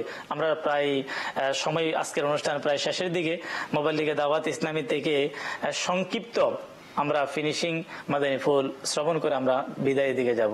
জি, আমি ইমরান ভাই শেষে বলবো যে এই যে বদ অভ্যাস, এই কুঅভ্যাস কিভাবে আমরা রিমুভ করব, মানে এই বদ অভ্যাস থেকে বাঁচবো কিভাবে? প্রথমত আমাদেরকে ডিটারমাইন করতে হবে যে আমার আগ্রহের স্থলটা কোথায়, কোন কারণে, মানে কোন আগ্রহের কারণে আমার এই বদ অভ্যাসটা তৈরি হয়েছে। জি, সেই স্থলগুলো, সেই কারণগুলো আগে ডিটারমাইন করা, নির্ধারণ করে তারপরে আমি যেই রুটিনে কাজটা করি, যেমন ধরি যে আমি বেশি খাই, অথবা আমি নির্দিষ্ট জায়গায় একটা ক্যাফেতে গিয়ে আমি এই জিনিসটা খাই, তো ওই সময় আমি ওটার অল্টারনেটিভ একটা কি করব, ভালো অল্টারনেটিভ, যেটা খেলে আমার শরীর খারাপ হয়ে যাচ্ছে, সমস্যা সৃষ্টি হচ্ছে, আমি সেটার অল্টারনেটিভ একটা করব যেটার কি হচ্ছে, যেটার কারণে আমার শারীরিক সমস্যা ঘটবে না। অথবা আমি এটাকে আমরা ইসলামিক ভাবাদর্শে নেই যে যেটা যেই বদ অভ্যাসের কারণে আমার গুনাহ হচ্ছে, সেটার অল্টারনেটিভ আমি এমন একটা কাজ করতে পারি যেটার কারণে আমার নেকি হবে। এরকম ভাবে প্রত্যেকটা জিনিস আমি আমার কি করব, অল্টারনেটিভ তৈরি করব। এবং সর্বোপরি আমাকে সবসময় সচেতন থাকতে হবে যে এই কাজ আমার জন্য মন্দ, এই কাজ আমার জন্য ভালো, এবং একটা ভালো পরিবেশে থাকা। জি হুজুর। কুঅভ্যাস ত্যাগের মহা ঔষধ দাওয়াত ইসলামের মাদানী মহলের সাথে সম্পৃক্ত হওয়া। সুবহানাল্লাহ, মাশাআল্লাহ। সর্বোপরি যে সর্বশেষ আমরা যে কথাই শুনলাম, আলহামদুলিল্লাহ, দাওয়াত ইসলামীর মাদানী মহলের মাধ্যমেই সম্ভব সমস্ত প্রকারের কু অভ্যাস থেকে বাঁচা। আর কু অভ্যাস থেকে বাঁচার জন্য, বিরত থাকার জন্য সকল প্রকারের ভালো অভ্যাসগুলো আমরা আমাদের মাঝে তৈরি করব। আল্লাহ তাবারক ওয়া তাআলা আমাদেরকে কু অভ্যাসকে ত্যাগ করার, ভালো অভ্যাস আমাদের জীবনে বাস্তবায়ন করার তৌফিক দান করুন। মাদানী চ্যানেলের দর্শক শ্রোতা, রমজান মাহে সিয়াম এই অনুষ্ঠানে আমরা আজকে যে বিষয় নিয়েছি, এই বিষয় সম্পর্কে আমরা মুবাল্লিগে দাওয়াত ইসলামী থেকে খুবই গুরুত্বপূর্ণ মাদানী ফুল আমরা শ্রবণ করলাম। আসুন আমরা আজকের অনুষ্ঠানে রাসূল করিম সাল্লাল্লাহু তাআলা আলাইহি ওয়াসাল্লামের প্রতি আদবের সাথে সালাত ও সালাম পেশ করি। ইয়া নবী সালাম আলাইকা, ইয়া রাসূল সালাম আলাইকা, ইয়া হাবিব সালাম আলাইকা, সালাওয়াতুল্লাহ আলাইকা, তালাল বদরু আলাইনা মিন সানিয়াতিল ওয়াদাই, ওয়াজাবা শুকরু আলাইনা মা দাআ লিল্লাহি দাঈ। ইয়া নবী সালাম আলাইকা, ইয়া রাসূল সালাম আলাইকা, ইয়া হাবিব সালাম আলাইকা, সালাওয়াতুল্লাহ আলাইকা। সালাতু ওয়াসসালামু আলাইকা ইয়া রাসূলুল্লাহ ওয়া আলা আলিকা ওয়া সাহবিকা ইয়া নূরাল্লাহ। সুবহানাকা আল্লাহুম্মা ওয়া বিহামদিকা লা ইলাহা ইল্লা আনতা আস্তাগফিরুকা ওয়া আতুবু ইলাইক। সুবহানাকা আল্লাহুম্মা ওয়া বিহামদিকা লা ইলাহা ইল্লা আনতা আস্তাগফিরুকা ওয়া আতুবু ইলাইক। সুবহানাকা আল্লাহুম্মা ওয়া বিহামদিকা লা ইলাহা ইল্লা আনতা আস্তাগফিরুকা ওয়া আতুবু ইলাইক। আসসালাতু ওয়াসসালামু আলাইকা নবিয়াল্লাহ ওয়া আলা আলিকা ওয়া সাহবিকা ইয়া নূরাল্লাহ বিহাক্কি লা ইলাহা ইল্লাল্লাহু মুহাম্মাদুর রাসূলুল্লাহ সাল্লাল্লাহু তাআলা আলাইহি ওয়াসাল্লাম।